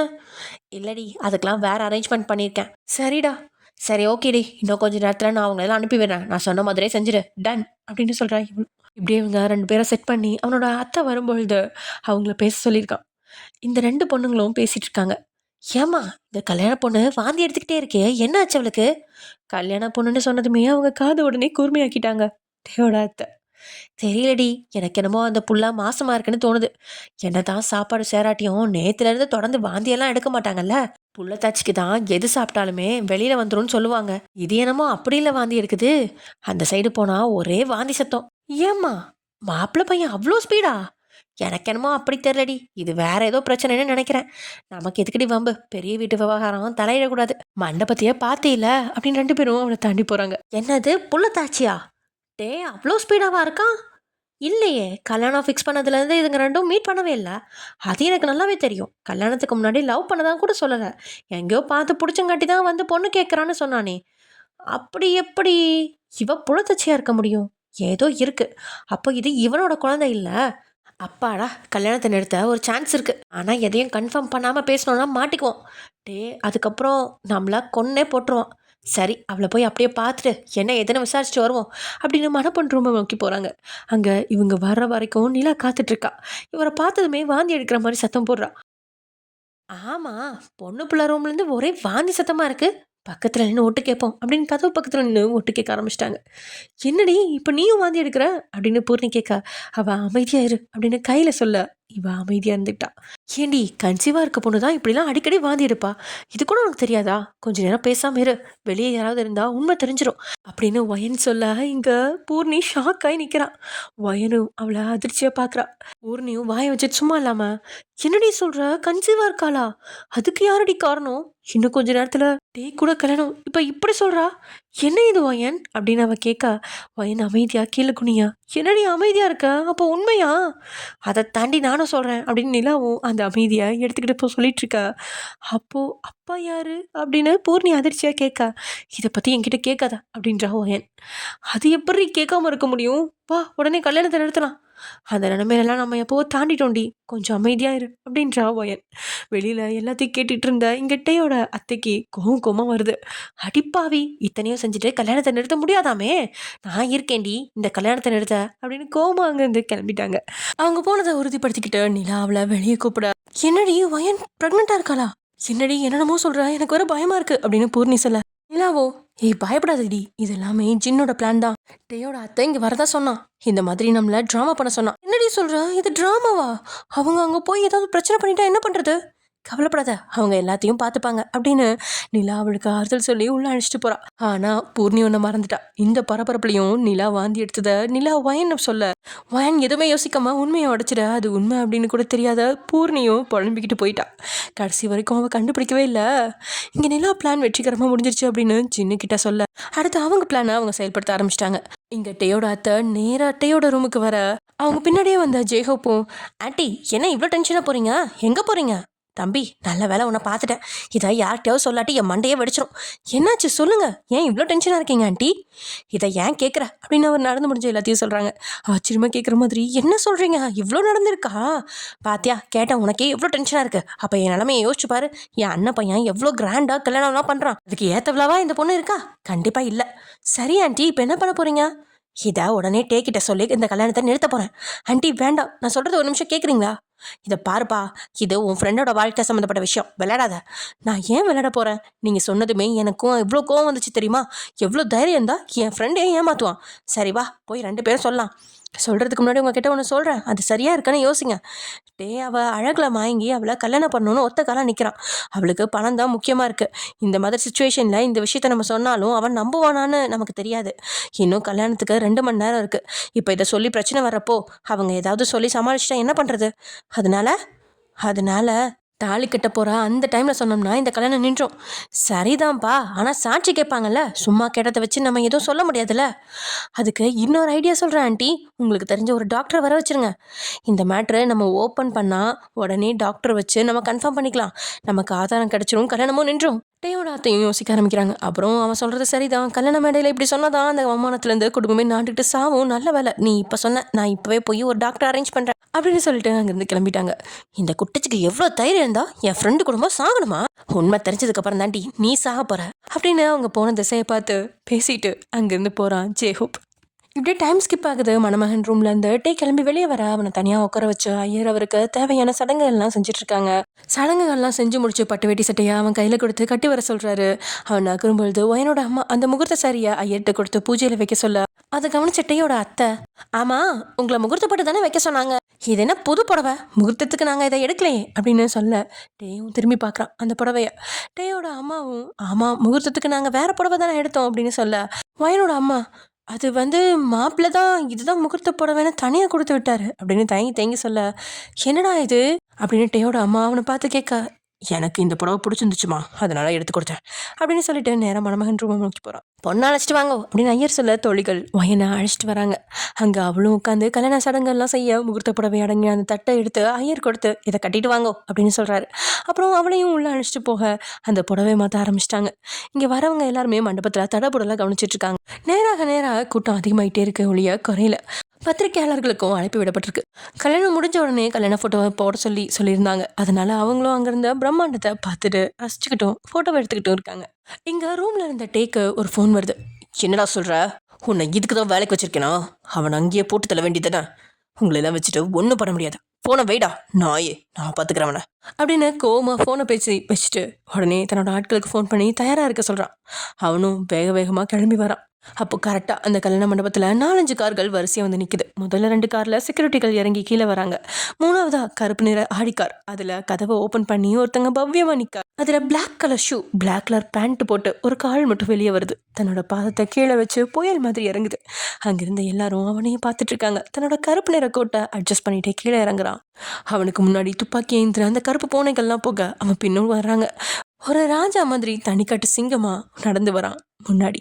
அதே சமயம் இங்கே ஜேகேவோட பேரண்ட்ஸ் எல்லாத்தையுமே மம்படியாக எழுத்துட்டு வந்திருக்காங்க டேயோட கல்யாணத்துக்கு.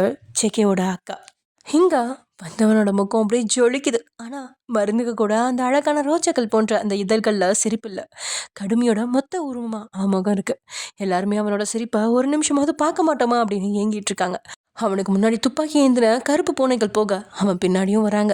அங்கே நடக்கிறதையும் அவன் வர்றதையும் ரொம்பவே ஆச்சரியமாக வயனோட அப்பா பார்த்துட்டு இருக்காரு. கூடவே டேயோட குடும்பமும் ரொம்பவே ஆர்வமாக பார்த்துட்டு இருக்காங்க. அவன் தன்னோட வீர நடையில நேராக வயனோட அப்பா முன்னாடி வந்து நிற்கிறான். அப்படியே வணக்கம் அங்கிள் அப்படின்னு சொல்ல தம்பி என்ன தம்பி இதெல்லாம்? வணக்கங்க, வாங்க தம்பி, நீங்கள் என் பொண்ணு கல்யாணத்துக்கு வந்தது நாங்கள் செஞ்ச புண்ணியம். அவன் தன் கண்ணாடிகள் எல்லாம் கழட்டான். அப்போது டேயோட அப்பாவும் அவன் முன்னாடி வந்து நிற்கிறார். Thank you very much JK. நீங்கள் எங்கள் கல்யாணத்துக்கு வந்தது ரொம்ப பெரிய வேலையெல்லாம் ஒதுக்கி வச்சுட்டு எங்கள் கல்யாணத்துக்கு வந்திருக்கீங்க. ரொம்ப ரொம்ப நன்றி அப்படின்னு சொல்ல ஆமாம், வந்தது நம்ம ஜேகே தான். பெரியவங்க கூப்பிட்ருக்கீங்க, நான் கூப்பிட்ட மரியாதைக்காவது வர வேண்டாமா? அதனால தான் வந்தேன். ரொம்ப நன்றி தம்பி, வாங்க தம்பி உள்ளே வாங்க அப்படின்னு அவரை கூட்டிகிட்டு போய் உள்ள விஐபி சேரில் உட்கார வைக்கிறாங்க. அவனை சுற்றி 2 துப்பாக்கி ஏந்தின காவலர்களும் நின்றுட்டு இருக்காங்க. அவன் வந்ததை பார்த்ததுமே தியா ஓடி போய் அவன்கிட்ட மாமா அப்படின்னு நின்றுட்டு இருக்கா. அதான் ஜேகேவோட அக்கா பிள்ளை. அவங்கள பார்த்ததும் தான் அந்த ஆணழகன் முகத்தில் சிரிப்பே வருது.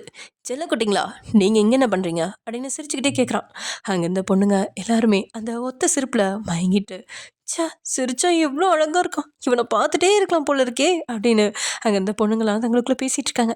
மாமா, நாங்கள் மட்டும் இல்லை எல்லாருமே வந்திருக்கோம் அப்படின்றா தியா. அங்கே பாருங்க அப்படின்னு கை காட்ட அவனோட மொத்த குடும்பத்தையும் பார்த்து முகம் சொல்லிக்கிறான். ஆனால் குழந்தைகிட்ட அதை காமிக்காம சரி செல்லம்மா, அப்பா அம்மா கிட்ட போயிருங்க, மாமாக்கு கொஞ்சம் வேலை இருக்கு. ஓகே மாமா பாய் அப்படின்னு அங்கேருந்து ஓடிட்டாங்க. உடனே பாடி கார்ட்ஸ்க்கு கண் காட்ட அவனோட குடும்பத்தை பாதுகாக்கவும் செக்யூரிட்டிகளை நியமிக்கிறாங்க. அப்போது ஜேகே வந்துட்டான் அப்படின்ற செய்தியை கேட்டு அங்கே ஓடி வந்த ஜின்னு ஜேகேவை பார்த்து நல்ல வேலை அவன் வந்துட்டான், எங்கே வராமல் போயிடுவானோன்னு பயந்துட்டே இருந்தேன் அப்படின்னு நினச்சிட்டு மச்சான் அப்படின்னு ஜின் அவன் கிட்ட போய் பேச ஜேகே அவனை பார்த்து முறைக்கிறான். என்னடா நம்மளை பார்த்து முறைக்கிறான் அப்படின்னு ஜேஹோப் காத்துல கிசுகிசுக்க அங்கே திரும்பி பாரு அப்படின்னு ஜேஹோப் கண் காமிச்ச திசையை பார்க்க அங்கே ஜேகேவோட குடும்பத்தை பார்த்து அதிர்ச்சி அடைகிறான். ஓ, இதனால தான் ஜேகே கொஞ்சம் டென்ஷனாக இருக்கானா? சரி சமாளிப்போம், நம்ம பார்க்காதா? உடனே முகத்தை பாம வச்சுக்கிட்டு ஐயோ மச்சான், எனக்கும் இதுக்கும் எந்த சம்மந்தமும் இல்லை, அவங்க டேயோட அப்பா கூப்பிட்டதுனால இந்த கல்யாணத்துக்கு வந்திருக்காங்களாமா. திரும்ப அவன் ஏகபோகமாக முறைக்கிறான். என்னடா திரும்ப முறைக்கிறான்? நீ சொன்னதை அவன் நம்பல மச்சி. என்னடா ஒரு பொய் கூட நமக்கு சொல்ல தெரியல மச்சி, நீ சொன்னதை நான் கூட நம்ப மாட்டேன், உலகமகா அறிவாளி அவன், நம்புவானா? ஆமாம் இல்லை, சரி வா நம்ம அப்படியே கிளம்பிடுவோம், இதுக்கு மேலே இங்கே இருந்தால் கூப்பிட்டு வச்சு அடி பின்னி எடுத்துருவான் அப்படின்னு 2 பேரும் அங்கேருந்து கிளம்பிட்டாங்க. இப்படி டைம் ஸ்கிப் ஆகுது. எல்லாரும் ஒரு வழியாக கல்யாண மண்டபத்துக்கு வந்துட்டாங்க. ஜின்னும் அவனோட கேங்கும் அடுத்து என்ன திட்டம் போடலாம் அப்படின்னு யோசிச்சுட்டு இருக்காங்க. மணமகள் ரூமில் வயனை ரெடி பண்ணிட்டு இருக்காங்க. ஜேகேவோட குடும்பமும் ஒரு பக்கம் உட்காந்து அடுத்து என்ன நடக்க போகுது அப்படின்னு எதிர்பார்ப்போட பார்த்துட்டு இருக்காங்க. ஆமாம், ஜேகேவோட அக்கா எல்லாத்தையுமே ஜேகேவோட ஃபேமிலிகிட்ட சொல்லிட்டாங்க. சொல்லி தான் இங்கே கூட்டிகிட்டு வந்திருப்பாங்க. ஜேகேவோட அப்பாவுக்கும் கொஞ்சம் குற்றணர்வாக தான் இருக்கும். நம்ம ஜேகே ஒழுங்காக கவனிக்கல அப்படின்னு சொல்லிட்டு. அதனால தான் இவன் இப்படி இருக்கான். அதனால தான் இவன் கல்யாணம் பண்ணிக்காமே இருக்கான் அப்படின்றதும் அவருக்கு தெரியும். இப்போ ஜேகேக்கு கல்யாணம் அப்படின்னோடனே எப்படியாவது ஒன்று அவனுக்கு கல்யாணம் நடந்தால் போதும் அப்படின்னு அவரும் ரொம்ப சந்தோஷமாக கிளம்பி வந்திருப்பாங்க எல்லாருமே சேர்ந்து. அதே மாதிரி ஜேஹோப் சொன்ன மாதிரி ஒரு டாக்டரை செட் பண்ணி வச்சிருந்தான். ஒரு பக்கம் இந்த கல்யாணம் நல்லபடியாக நடக்க வேணும் அப்படின்னு ஒரு குரூப்பும், மறுபக்கம் இந்த கல்யாணத்தை எப்படியாவது நிறுத்தணும் அப்படின்ற இன்னொரு குரூப்பும் கடவுளை வேண்டிட்டு இருக்காங்க. கடவுள் யார் பக்கம் சாய போறாரு அப்படிங்கிறதான் பொறுத்திருந்து பார்க்கணும். இங்கே மணமகன் ரூம்ல ஜேகே வந்த தகவலை கேட்டு ரொம்பவே கோவமாகவும் பதட்டமாகவும் இருக்கான்ட்டே. அப்போ அவனோட ஆள்கிட்ட இருந்து ஃபோன் வருது. சாரி பாஸ், ஏண்டா உங்களெல்லாம் இதுக்காக வர வேலைக்கு வச்சிருந்தேன். அவனோட ஒவ்வொரு நடவடிக்கையும் கண்காணிச்சு சொல்ல சொன்னா, அவன் வெளியில வந்த உடனே போட்டு தர சொன்னா, நீங்க இப்படி வந்து நின்றுருக்கீங்க. பாஸ், நாங்களும் அவனோட நிழல் மாதிரி தான் தொடர்ந்துக்கிட்டு இருந்தோம். அவன் நேத்துல இருந்து இப்போ வரைக்கும் அவன் ஆஃபீஸில் தான் இருந்தான், வெளியவே வரல. திடீர்னு அவன் ஆஃபீஸ் விட்டு வெளியே வந்தான். அவன் முன்னாடி கார் நின்றுச்சு. அதில் பார்த்தா துப்பாக்கி ஏந்தி ராணுவ மாதிரி நிறைய ஆளுங்க இருந்தாங்க. எங்களுக்கே ஒரு நிமிஷம் என்ன பண்ணுறதுன்னு தெரில பாஸ். நாங்கள் அடுத்து யோசிக்கிறதுக்குள்ளே அவங்க காரில் ஏறி மண்டபத்துக்கு வந்துட்டாங்க. நாங்களும் எவ்வளவோ ட்ரை பண்ணி பார்த்தோம் பாஸ், ஆனால் முடியல. மன்னிச்சிருங்க. அவனை நேரில் மட்டும் இருந்தீங்க, இந்நேரம் உங்களை சுட்டு தள்ளி இருப்பேன். உங்களை நம்பி ஒரு காரியத்தை ஒப்படைச்சேன் பார்த்தீங்களா, என்ன சொல்லணும். மூடிட்டு ஃபோனை வேங்கடா அப்படின்னு கோவ கத்துறான். ஜேகே, நீ என்ன பண்ணாலும் இன்னைக்கு நீ நினச்சது நட்டும் நடக்கவே நடக்காது அப்படின்னு கோவமாக கத்திட்டு இருக்கான். அது ரொம்ப பெரிய ஹால். அங்கே நிறைய சேர்ஸ்லாம் போட்டிருக்காங்க. தமிழ்நாட்டோட மிகப்பெரிய விஐபிக்கள் வந்துட்டு இருக்காங்க. அங்கே வந்து எல்லாருமே வரவேற்று அவங்களுக்கு ஜூஸ் கொடுக்கப்படுது. அங்கே மங்கள இசையும் அங்கே நாதஸ்வர சத்தமும் மேளத்தாளமும் அடிச்சிட்டு இருக்காங்க. அந்த மண்டபத்துக்கே கல்யாண கலை அப்படிங்கிறது இப்போதான் வந்திருக்கு. அங்கே வந்து எல்லாத்துக்கும் அந்த இடங்களோட அழகையும் அதோட நேர்த்தையும் ஒரு அழகான அலங்காரங்களையும் பார்க்க மகிழ்ச்சியாகவும் அதிர்ச்சியாகவும் பூரிப்பாகவும் இருக்கு. அங்கே இருந்த ஜேகே அவனோட வேலைகளை கவனமாக இருக்கான். அதாங்க எப்போ பார்த்தாலும் ஃபோனை பார்த்துட்டே இருக்கிற வேலை. ஆஃபீஸில் இருந்தால் லேப்டாப்பை பார்ப்பான், இப்போ மண்டபமாக இருக்கங்காட்டி ஃபோனை பார்க்குறான். இவனுக்கு கொஞ்சம் கூட அறிவே இல்லைங்க. எவ்வளோ அசால்ட்டாக இருக்கான் பார்த்தீங்களா. அவனோட ஆள் இங்கே கல்யாணம் பண்ணிக்க போகுது. இவன் என்னன்னா அசால்ட்டாக உட்காந்துருக்கான். இங்கே மனமேலையில் உட்காந்துருந்த ஐயரும் மணி ஆயிடுச்சு மாப்பிள்ளை அழைச்சிட்டு வாங்கோ அப்படின்னு சொல்ல டேயோட ஃப்ரெண்ட்ஸும் அங்கே அவனை கூட்ட போகிறாங்க. அங்கே கோபத்தோட உருவமாக டே ரூமில் உட்காந்துட்டு இருக்கான். அவனோட ஃப்ரெண்ட்ஸும் கதவை தட்டினதும் தண்ணி வந்து போய் கதவை திறக்கிறான்.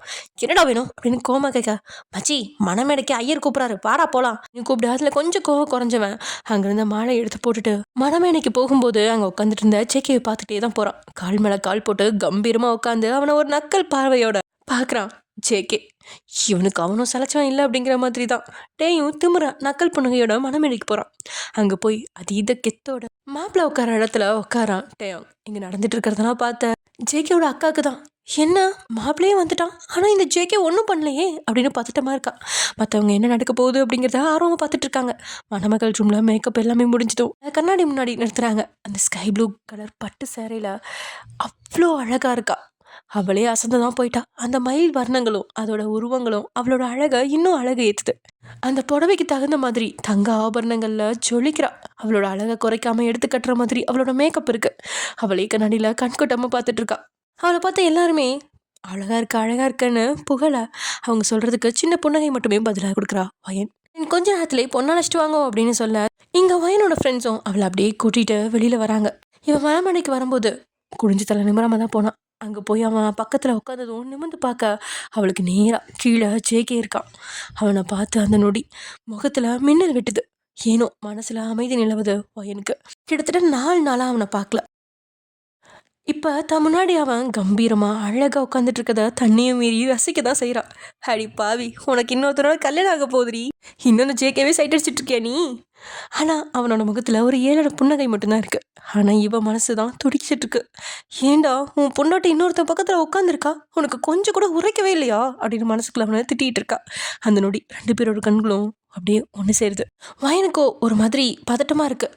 ஐயோ கடவுளே, தப்பு பண்ணிட்டோமா, முதலே கல்யாணத்தை நிறுத்தி இருக்கணுமா அப்படின்னு பயம் வர ஆரம்பிச்சிருச்சு. அவள் அழகுல அங்கே சுற்றி இருந்தவங்க கூட மயங்கி அவளையே பார்த்துட்டு இருக்கா. எதாச்சும் திரும்பி பார்த்த டே கூட அவளோட அழகுல சொக்கி தான் போகிறான். அவனும் கண் சுமிட்டாம அவளை முழுங்குற பார்வை தான் பார்த்துட்டு இருக்கான். எங்கள் பையனுக்கு ஜேகேயோட தோள்கள் மேலே இப்பயே சாயணும் போல இருக்கு. அவளோட மனசு அப்படி துடிக்குது. ஆனால் கடைசியாக அவன் பேசின வார்த்தைகள் அவளோட மனசில் வந்து போகுது. இந்த குழந்தையோட அப்பா யாரோ அப்படின்னு அவன் பேசின அந்த வார்த்தைகள் காதில் ஒலிக்க அதில் கண் கலங்க அவனை கண்ணை விட்டு கண்ணை விளக்கி கீழே குனிஞ்சுக்கிறான். இதையெல்லாம் ஜேகேயும் கவனிச்சுட்டு தான் இருக்கான்.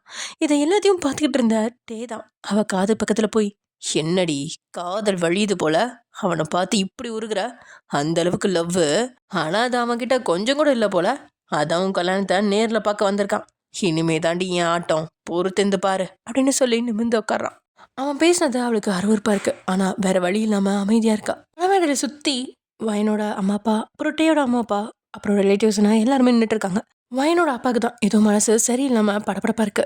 அப்போது பூஜைகள் செஞ்சுட்டு இருந்த ஐயர், இந்தாங்கோ இந்த மாங்கல்யத்தை பெரியவா கிட்ட ஆசீர்வாதம் வாங்கிட்டு வாங்கோ அப்படின்னு சொல்ல ஜனனி போய் வாங்கிக்கிட்டு போறா. ஒவ்வொருத்தரா ஆசீர்வாதம் செய்ய அது ஜேகே கிட்டேயும் போக அவன் வயனை நிமிர்ந்து பார்க்க அவளும் அவனையும் பார்த்துட்டு இருக்கா. அப்புறம் அவன் தொட்டு கும்பிட்டு பூக்களை எடுத்துக்கிட்டான். தென் ஜனனி எல்லாத்துக்கும் கொண்டுட்டு போய் கொடுக்குறான். கொஞ்ச நேரத்துக்கு அப்புறம் 4 ஆயிடுச்சு கொண்டு வாங்க அப்படின்னு ஐயர் கூப்பிட ஜனனி ஓடி வரா. அவன் வந்ததும் தட்டை வாங்கின ஐயர் இறைவனை வேண்டிக்கிட்டு அந்த மாங்கல்யத்தை கையில் எடுக்கிறாரு. கெட்டிமனம் அப்படின்னு டே கையில் அதை கொடுத்து சொல்ல இங்க ஜேக்கிக்கு ஆதரவா இருந்த எல்லாருமே பதற, டேயோட அத்தை கூட என்ன செய்யறது அப்படின்னு ஒரு பக்கம் திணற, இது எல்லாத்தையுமே பார்த்துக்கிட்டு இருந்த நம்ம ஜெயஹோப் தான், ஐயோ நம்ம கனவு படிச்சிரும் போலயே, இல்லை இதை நடக்க விடக்கூடாது அப்படின்னு உணர்ச்சி வசப்பட்டு நிறுத்துங்க அப்படின்னு கத்துறான். இவனோட கத்தல எல்லாரும் திரும்பி பார்க்குறாங்க. தாலி வாங்க போன டேயோட கை அப்படியே கீழே இறங்கி கோவத்தோட அவனை பார்க்குறான். எப்படி நிறுத்துறது அப்படின்னு பதட்டத்தோட யோசிச்சுட்டு இருந்த நம்ம ஜின்னு கூட, அப்பா ஆடு வசமாக வந்து மாட்டிக்கிச்சு, இனி எந்த பிரச்சனையும் இல்லை அப்படின்னு அப்படியே நின்றுட்டு இருக்கான். பாவம் தான் வசமாக மாட்டிக்கிட்டதை நினச்ச நம்ம ஜெயஹோப் தான் முழிச்சுக்கிட்டு இருக்கான். அவனுக்கு தெரியல, இன்னும் கொஞ்ச நேரம் விட்டுருந்தா வயனே கல்யாணத்தை நிறுத்தியிருப்பா. அது தெரியாமல் ஆடு வந்து வசமாக மாட்டிக்கிச்சு. என்னப்பா எதுக்கு தாலி கட்ட போகிற நேரத்தில் அபசகரமாக நிறுத்த சொல்கிற அப்படின்னு டேயோட அப்பா கோவமாக கேட்கா. எது அது அது வந்து அப்படின்னு அவன் இழுக்கா. அப்படியே சுற்றி முற்றி பார்க்க அங்கே டீயோட அத்தை நின்றுட்டு இருக்கிறத பார்த்து, இதுதான் சரியான ஐடியா அப்படின்னு யோசிச்சு, நான் நிறுத்த சொல்ல, ஆன்ட்டி தான் நிறுத்த சொன்னாங்க, நான் சும்மா உங்களுக்கு வாய்ஸ் மட்டும் தான் கொடுத்தேன் அப்படின்னு அழுவிக்கிட்டு அவரை போட்டு கொடுத்துட்டு அங்கிருந்து போயிட்டான். அவங்களும் என்னது நானா அப்படின்னு கைகளை பசஞ்சு பதட்டமாகறாங்க. என்ன ஆன்ட்டி இப்படி சொல்கிறீங்க, அது அப்படின்னு அவங்களுக்கு ஏதோ புரிய வைக்க, என்னம்மா அதெல்லாம் அப்படின்னு டீயோட அப்பா சொல்ல, ஆமாண்ணா நான் தான் சொன்னேன் இந்த கல்யாணம் வேணாம், அதுக்காக தான் சொன்னேன். இன்னும் விளையாண்டுட்டு இருக்கியா நீ, தாலி கட்டுற கடைசி நிமிஷத்துல வந்து சொல்ற, உனக்கு என்ன பைத்தியம் எதுவும் பிடிச்சிருக்கா? எனக்கு இல்லைண்ணா உங்களுக்கு தான், இவளுக்கு என்ன தகுதி இருக்குன்னு நம்ம வீட்டு மருமகளாக்கி பார்க்குறீங்க அப்படின்னு பேசிட்டு இருக்கா. இவங்களோட வாக்குவாதத்தை பார்த்து எல்லாருமே எழுந்து நிற்கிறாங்க. இங்கே பாரு அதெல்லாம் நான் முடிவு பண்ணிட்டேன், நீ எதுவும் பேசாத, அவ கழுத்துல தாலி கட்டு அப்படின்னு டீயோட அப்பா சொல்ல, ஏன்னா அப்பா அவள் வயிற்றுல வளர குழந்தையும் சேர்த்து ஏற்றுக்க போறீங்களா அப்படின்னு இவர் கேட்க எல்லாரும் அதிர்ச்சியாக அவளை பார்க்குறாங்க. ஏன் ஒயனுக்கு கூட அதிர்ச்சியாக தான் இருக்குது, இவங்களுக்கு எப்படி தெரியும் அப்படின்னு அதிர்ச்சியாக பார்க்குறா. ஜேகேவோட அக்கா கூட அதிர்ச்சியாக ஒயனையும் ஜேகேவையும் திரும்ப திரும்ப பார்த்துட்டு இருக்காங்க. அவங்க சொன்னதுமே ஜேகேவோட முகம் இருக்குது. டேயும் அதிர்ச்சியா ஒயனை திரும்பி பார்த்து முறைக்கிறான். ஐயோ என்ன சொல்றீங்க, தேவையில்லாம என் பொண்ணு மேலே அபாடமா பழி போடாதீங்க அப்படின்னு வயனோட அம்மா அழுதுகிட்டே கேட்கா. வயனோட அப்பாவுக்கும் ஏனோ மனசு வலிக்குது, அவசரப்பட்டுட்டோம் அப்படின்னு, இந்த குடும்பத்தில் பொண்ணை கொடுக்க நினைச்சது தப்பு தான் அப்படின்னு யோசிக்கிறாரு. இங்க டேயோட அப்பாவோ கோமா, என்ன சொல்ற, என்ன பேசுறேன்னு தெரிஞ்சுதான் பேசுறியா, உனக்கு எப்படி தெரியும், கோவப்படாதீங்கண்ணா, நான் சொல்கிறத பொறுமையாக கேளுங்க. நான் பொண்ணை பார்க்க பொண்ணு ரூமுக்கு போனேன், அவள் தொடர்ந்து வாந்தி எடுத்துக்கிட்டே இருந்தா. சுற்றி இருந்தவங்க கூட என்னடா பொண்ணு இப்படி வாந்தி எடுக்குது, ஒரு வேளை கர்ப்பமாக இருக்குமான்னு பேசுகிறாங்க. காரணம் டேயா தான் இருக்குன்னு சொல்கிறாங்க. உனக்கு தெரிஞ்சா அவன் கண்டிப்பாக இருக்க முடியாது, அவன் பார்த்த உடனே நம்மக்கிட்ட வந்து சொல்லிட்டான், நம்மளும் பேசி முடிச்சிட்டோம். அதுக்கப்புறம் அவங்க தனியாக எங்கேயும் மீட் பண்ணல, அப்புறம் எப்படி அந்த குழந்தைக்கு அப்பாவாக முடியாமல், பைத்தியமா நீ, வாந்தி எடுத்த உடனே ப்ரெக்னென்ட் ஆக முடியுமா அப்படின்னு அவர் கேட்க, அண்ணா உடம்பு சரியா இல்லாதவங்க எடுக்கிற வாந்திக்கும் புள்ளத்தாச்சி பொண்ணு எடுக்கிற வாந்திக்கும் கூட எனக்கு வித்தியாசம் தெரியாமல் இருக்குமா, வேணா ஒரு டாக்டர் கூட்டி வந்திருக்கேன், வேணா செக் பண்ணி பாருங்க அப்படின்னு சொல்லி டாக்டர் அப்படின்னு கூப்பிட்றா. உடனே ஒயனோட அப்பா, போதுமா போதும், இது வரைக்கும் நீங்கள் பேசுனதே போதும், என் பொண்ணு அப்படிப்பட்ட பொண்ணு இல்லைன்னு எனக்கு தெரியும், அவளுக்கு இதில் விருப்பம் இல்லாட்டியும் எனக்காக ஒத்துக்கிட்டா, நான் தான் அவள் வாழ்க்கை நல்லா இருக்கணும்னு நினச்சி இந்த கல்யாணத்துக்கு சம்மதம் சொன்னேன். கல்யாணத்துக்கு முன்னாடி இப்படியெல்லாம் பேசுகிறீங்களே, கல்யாணம் ஆகி உங்கள் வீட்டுக்கு வந்தால் என்னெல்லாம் பண்ணுவீங்க, போதும் இந்த கல்யாணத்தை இதோட நிறுத்திக்கலாம். ஐயோ சம்மந்தி என்ன பேசுகிறீங்க, அவள் தான் புரியாமல் பேசுகிறா, நீங்கள் வேற அப்படின்னு டீயோட அப்பா வர, இல்லைங்க நான் தெளிவாக தான் பேசுகிறேன் அப்படின்னு வயனோட அப்பா பேசிகிட்டு இருக்கா. பாருடா பொண்ணை பற்றி தெரிஞ்ச உடனே எப்படிலாம் பேசி நடிக்கிறாங்கன்னு, உண்மை தெரிஞ்ச உடனே நழுவ பார்க்குறீங்களா, அப்புறம் குழந்தைக்கு அப்பன் பேர் தெரியாமல் இருந்தா எப்படி, உங்களுக்கு தெரியுமா இல்லை நான் சொல்லவா அப்படின்னு டேயோட அத்தை மறுபடியும் பேச, இங்கே பாருங்க தேவையில்லாமல் பேசாதீங்க, என் பொண்ணை பற்றி எனக்கு தெரியும், அவள் அப்படிப்பட்ட பொண்ணு கிடையாது, நீங்கள் இந்த கல்யாணத்தை நிறுத்தத்துக்கு அவள் மேலே பழி போடாதீங்க. ஏன்னா நான் இந்த கல்யாணத்தை நிறுத்தத்துக்கு உன் பொண்ணு மேலே பழி போடுறேன்னா, ஹலோ எனக்கு எந்த அவசியமும் கிடையாது, அப்படி உன் பொண்ணு மேலே நம்பிக்கை இருந்தால் நான் கூட்டி வந்த டாக்டரை செக் பண்ண சொல்லு. அப்புறம் உன் பொண்ணு குழந்தைக்கு அப்பா யார் தெரியுமா, இதோ இங்கே உட்காந்துருக்கானே தி கிரேட் ஜேகே, அவன் தான் அப்படின்னு அவங்க சொல்ல, அங்கிருந்து எல்லாத்துக்குமே அதிர்ச்சியாக இருக்குது. பாருங்க தேவையில்லாமல் பேசாதீங்க, அவர் இவளோட முதலாளி மட்டும்தான் அப்படின்னு வயனோட அப்பா கோவமாக பேச, இங்கே ஜின்னுக்கும் இது அதிர்ச்சியாக தான் இருக்குது. நம்ம ஒரு பிளான் பண்ணால் பிளான் டிசைன் மாதிரி வேற பக்கம் போகுதே, டாக்டரை விட்டு செக் பண்ணி இல்லைன்னு சொல்ல வச்சுட்டா, அப்புறம் அது இதுன்னு பேசி கல்யாணத்தை நிறுத்திடலான்னு பார்த்தா இந்த அம்மாவுக்கு ஜேகே பற்றி எல்லாம் தெரியுமா அப்படின்னு யோசிச்சுக்கிட்டு இருக்கான் ஜின்னு. இங்கே பாரு உன் பொண்ணு அவன்கிட்ட பிஏ மட்டும் வேலை செய்யலை, பொண்டாட்டியாக இருந்து கூட வேலை செஞ்சுருக்கா அப்படின்னு அவங்க சொல்ல, வயனோட அப்பா அப்படியே காதை மூடிக்கிட்டு என்ன பண்ணுறதுன்னு தெரியாமல் நின்றுட்டு இருக்காரு. வாயை மூடு அப்படின்னு டேயோட அப்பா கத்த, அத்தை என்ன பேசிட்டு இருக்கீங்க அப்படின்னு டே கூட கோவமாக கேட்குறான். ஏமாப்ல உங்களுக்கு இதெல்லாம் தெரியும் தானே, தெரிஞ்சு தானே ஃபோட்டோ எல்லாத்தையும் ஒழிச்சு வச்சுருக்கேங்க அப்படின்னு அவங்க கேட்டதுமே வயனும் டேயும் கூட அதிர்ச்சியாக அவங்கள பார்க்குறாங்க. இப்போது ஜின்னுக்கு எல்லாமே புரிஞ்சிருச்சு. ஓ, அதனால தான் இவ கல்யாணத்துக்கு ஒத்துக்கிட்டா போல. என்கிட்ட கூட சொல்லாமல் விட்டாளா? உனக்கு இருக்குடி அப்படின்னு கோமா மனசுக்குள்ள நினச்சிக்கிட்டான் ஜின்னு. அப்படியே என்ன ஃபோட்டோ அப்படின்னு கோமா கேட்கா. இந்தா நீயே பாரு உன்னுடைய ஃப்ரெண்டு லட்சணத்தை அப்படின்னு தன்னோட முந்தானையை மறைச்சி வச்சிருந்த அந்த ஃபோட்டோவெல்லாம் எடுத்து ஜின்னிட்ட கொடுக்குறான். அதை வாங்கினவன் ஒவ்வொன்றையும் பார்க்க ஆரம்பிச்சிட்டான். அதில் அன்னைக்கு பார்ட்டியில் நடந்த எல்லாத்தையும் ஃபோட்டோவாக இருக்குது. ப்ளவுஸை டேர் பண்ணுற ஃபோட்டோ கூட இருக்குது. ஐயோ, இது என்னது அப்படின்னு ஜின் பார்த்துட்டு அப்படியே எல்லாரும் பார்க்கறத வைக்கல அந்த ஃபோட்டோவை மட்டும் தான் கைக்குள்ளே வச்சு கசக்கிறான். மற்ற ஃபோட்டோஸ் எல்லாத்தையுமே நார்மலாகவே இருக்கு. இவ ப்ரெக்னெண்ட்டாக இருக்கான்னு சொல்கிற அளவுக்கு எந்த ஃபோட்டோவும் இல்லையே அப்படின்னு கோவத்தோட அவரை பார்த்து கேட்குறான். என்னடா சொல்கிற, நல்லா பாரு அதில் தான் இருக்குது அப்படின்னு டேயோட அத்தையும் சொல்ல, எல்லாரும் பாருங்க இவங்க சொல்கிற குற்றத்தை தகுந்த மாதிரி ஏதாவது ஃபோட்டோ இருக்கான்னு பாருங்க அப்படின்னு மேடையில் இருந்தவங்ககிட்ட அந்த ஃபோட்டோக்களை கொடுக்க அப்படியே அந்த ஃபோட்டோவை தன்னோட பேக்கெட்குள்ளே சொருகி வச்சுட்டான். அங்கேருந்த எல்லாருமே அது எல்லாத்தையும் பார்த்துட்டு நார்மலாக தானே இருக்குது அப்படின்னு சொல்கிறாங்க. உடனே ஜின் ஒயனோட அப்பாட்ட போய், பார்த்தீங்களா அங்கிள், நான் அன்னைக்கே சொன்னேன் தானே இந்த ஃபோட்டோவெல்லாம் காட்டி தான் ஒயனை கல்யாணத்துக்கு சம்மதிக்க வச்சுருப்பான் இந்த படுபாவி, இப்போயாவது நான் சொல்கிறத நம்புங்க அப்படின்னு சொல்ல அவர் ஒரு பொறுமிச்சொன்ன எடுத்து விட்டுறாரு. டேயோட அப்பாவை பார்த்து, சார் இந்த கல்யாணத்தை நிறுத்திடலாம். இதுக்கு மேலே என் பொண்ணுக்கு நான் கல்யாணம் பண்ணி வச்சா அவள் அங்கே சந்தோஷமாக இருக்க மாட்டான். ஐயோ சம்மந்தி சொல்கிறத கேளுங்க அப்படின்னு சொல்ல அவர் கையெடுத்து கும்பிட்றாரு. எங்கள் டேயோட அத்தையோ, என்ன எல்லாரும் சேர்ந்து நாடகம் போடுறீங்களா? கடைசியில் தப்பெல்லாம் எங்கள் மேலே திருப்பி விட பார்க்குறீங்களா? உங்கள் பொண்ணு ஒரு நடத்த கடவை, அவங்க கூட குடும்பம் நடத்தி பிள்ளைய வாங்கிட்டு இப்போ நல்லவங்க மாதிரி சீன் போடுறீங்களா அப்படின்னு சொல்லிட்டு இருக்கா. அத்தோ அப்படின்னு கத்துறான் டே. அவள் வயிற்றுல புள்ள இருந்தாலும் எனக்கு கவலை இல்லை, எனக்கு அவள் வேணும். அவளை இந்த கல்யாணத்துக்கு சம்மதிக்க வைக்க நான் எத்தனை பாடுபட்டிருப்பேன்னு எனக்கு தான் தெரியும். ஒரே நிமிஷத்துல அதெல்லாம் நீங்க குலைக்க பாக்குறீங்களா? அதெல்லாம் விட்டுருவேன்னு நினைச்சிட்டீங்களா? நெவர் அப்படின்னு கோவம் பேசிட்டு அங்கே இந்த தாலியை கையில் எடுக்கிறான். அவளை பார்த்து முறைச்சிட்டு, நீ செத்தாலும் ஏன் கூட தாண்டி சாகணும், ஆனா அவன் கூட வாழ விட மாட்டேன் அப்படின்னு அவளுக்கு தாலி கிட்ட முன்னாடி போக அவள் பின்னாடி 2 அடி எடுத்து வைக்கிறான். வேண்டாட்டே அப்படின்னு ஜின்னும் ஜேஹோப்பும் வந்து அவன் முன்னாடி ஒரு சேர நிற்கிறாங்க. இவன் கோமா தாலி எடுத்து பாய அது நேரா ஜேஹோப்போட கழுத்துக்கு தான் போகுது. அங்கே அவன் கட்ட போக உடனே அது இருந்த ஜேஹோப், ஐயோ அம்மா காப்பாத்துங்க, டே லூசு பயில என்னடா பண்ற, எனக்கு தாலி கட்டி என்னடா பண்ண போற அப்படின்னு அவன் பயத்தோடய கேட்க அங்கே இந்த சூழ்நிலையும் தாண்டி சிலருக்கு சிரிப்பு வேற வந்துருச்சு. ஏன் கூட இருந்த ஜின்னுக்கு கூட அவனை பார்த்து சிரிக்கிறான். டேயோ டேய் தள்ளி போயிடுறா, இப்போ நான் அவள் கழுத்தில் தாலி கட்டியே ஆகணும் அப்படின்னு சொல்லிட்டு இருக்கேன். அதை நாங்கள் இருக்கிற வரைக்கும் நடக்காதரா அப்படின்னு சின்ன அவனை பார்த்து ஏழு பொண்ணுகையோட சொல்லிட்டு இருக்கான். நீ யாரா இடையில, அவள் ஃப்ரெண்டுடா அப்படின்னு இவங்க ஒரு பக்கம் பேசிட்டு இருக்கா. வயனோட அப்பா, தம்பி நான் தான் சொல்லிட்டு இருக்கேன்ல உங்கள் சம்மதமே எனக்கு வேணாம், இந்த கல்யாணத்தை இதோட நிறுத்திக்கலாம் அப்படின்னு வயனோட அப்பா கோவமாக பேசுறாரு. ஹேய், நான் கல்யாணம் பண்ணாட்டி உன் பொண்ணு வேற யாரும் கல்யாணம் பண்ணிப்பா. இந்த கீழே உட்காந்துருக்கானே அவன் கட்டுவான்னு நினச்சியா? என்னை விட கேடி அவன். கல்யாணம் மேடை வரைக்கும் வந்து கல்யாணம் நின்று போச்சு. கூடவே வயிற்றுல இன்னொருத்தனோட பிள்ளை வேற இருக்குன்னு சொல்கிறாங்க. இப்படிப்பட்ட பொண்ணை பெற்று வச்சுட்டு நீ பேசுறியா? ஒழுங்கா போயிடு, இப்போ நான் அவள் கழுத்தில் தாலி கட்டி ஆகணும் அப்படின்னுட்டு அவன் பக்கத்தில் போக இந்த மாதிரியும் சின்னும் ஜேஹோப்பும் அவனை தடுக்கிறாங்க. வயனோட அப்பா மனசு உடைஞ்சு அழுகிறாரு. வயனுக்கு என்ன செய்யறதுன்னு புரியல. அவளும் தன்னோட அப்பா அழைச்சிக்கிட்டு அழுதுகிட்டு இருக்கா. ஜேகே அங்கே நடக்கிறது எல்லாத்தையும் ஒரு பார்வையாளராக இருந்து பார்த்துட்டு இருக்கான். பாவம் வயனோட கண்களில் கண்ணீரோட நின்றுட்டு இருக்கா. இங்கே ஜேகேயோட அக்காவுக்கு தான் அங்கே நடக்கிறதெல்லாம் பார்க்க கஷ்டமாக இருக்கு. நேராக எழுந்து ஜேகே கிட்ட வரா. அவன் தோளத்தோட அவன் நிமிர்ந்து பார்க்குறான். ஜேகே ப்ளீஸ்டா அப்படின்னு கண்களால் கெஞ்சுறான். உன்கிட்ட நான் எதுக்காகவும் எதுவுமே கேட்டதில்ல, எனக்காக உன்னோட நல்ல வாழ்க்கைக்காக இந்த அக்கா கெஞ்சி கேட்குறேன்டா அப்படின்னு அவள் சொல்ல உடனே எழுந்து நின்று அவளோட வாயை மூன்றான். என் அக்கா எப்பவும் என்கிட்ட கட்டளை தான் போடணும் அப்படின்னு சொல்லிட்டு நேராக மனமடிக்க போகிறான் ஜேகே. அங்கே போய் வயனோட பக்கத்தில் நிற்கிறான். அவன் வந்ததை சுற்றி இருந்த எல்லாருமே அதிர்ச்சியோட பார்த்துட்டு இருக்காங்க. என்னோட அப்பா கூட இவர் எதுக்கு மேலே வராரு அப்படின்னு குழப்பமாக தான் இருக்குது. இங்கே டேயோட ஃபேமிலிக்கு ஜோசியா சொன்னதெல்லாம் நினைவு வருது. நீங்கள் என்ன நினச்சாலும் கல்யாணத்தை நடத்த முடியாது அப்படின்னு காதுகளில் ஒழிச்சுக்கிட்டே இருக்கு. ஜேகே ஜின்னுக்கு கண் காட்ட ஜின்னும் ஜேஹோப்பும் டேயை பிடிச்சி இழுத்துட்டு போகிறாங்க. டேய் விடுங்கடா, நான் யாருன்னு தெரியும்ல, விடுங்கடா விடுங்க அப்படின்னு கத்துறான் டே. அவன் அந்த இடத்த விட்டு தள்ளி போனதுக்கப்புறம் ஜேகே வயனோட கையை பிடிக்கிறான்.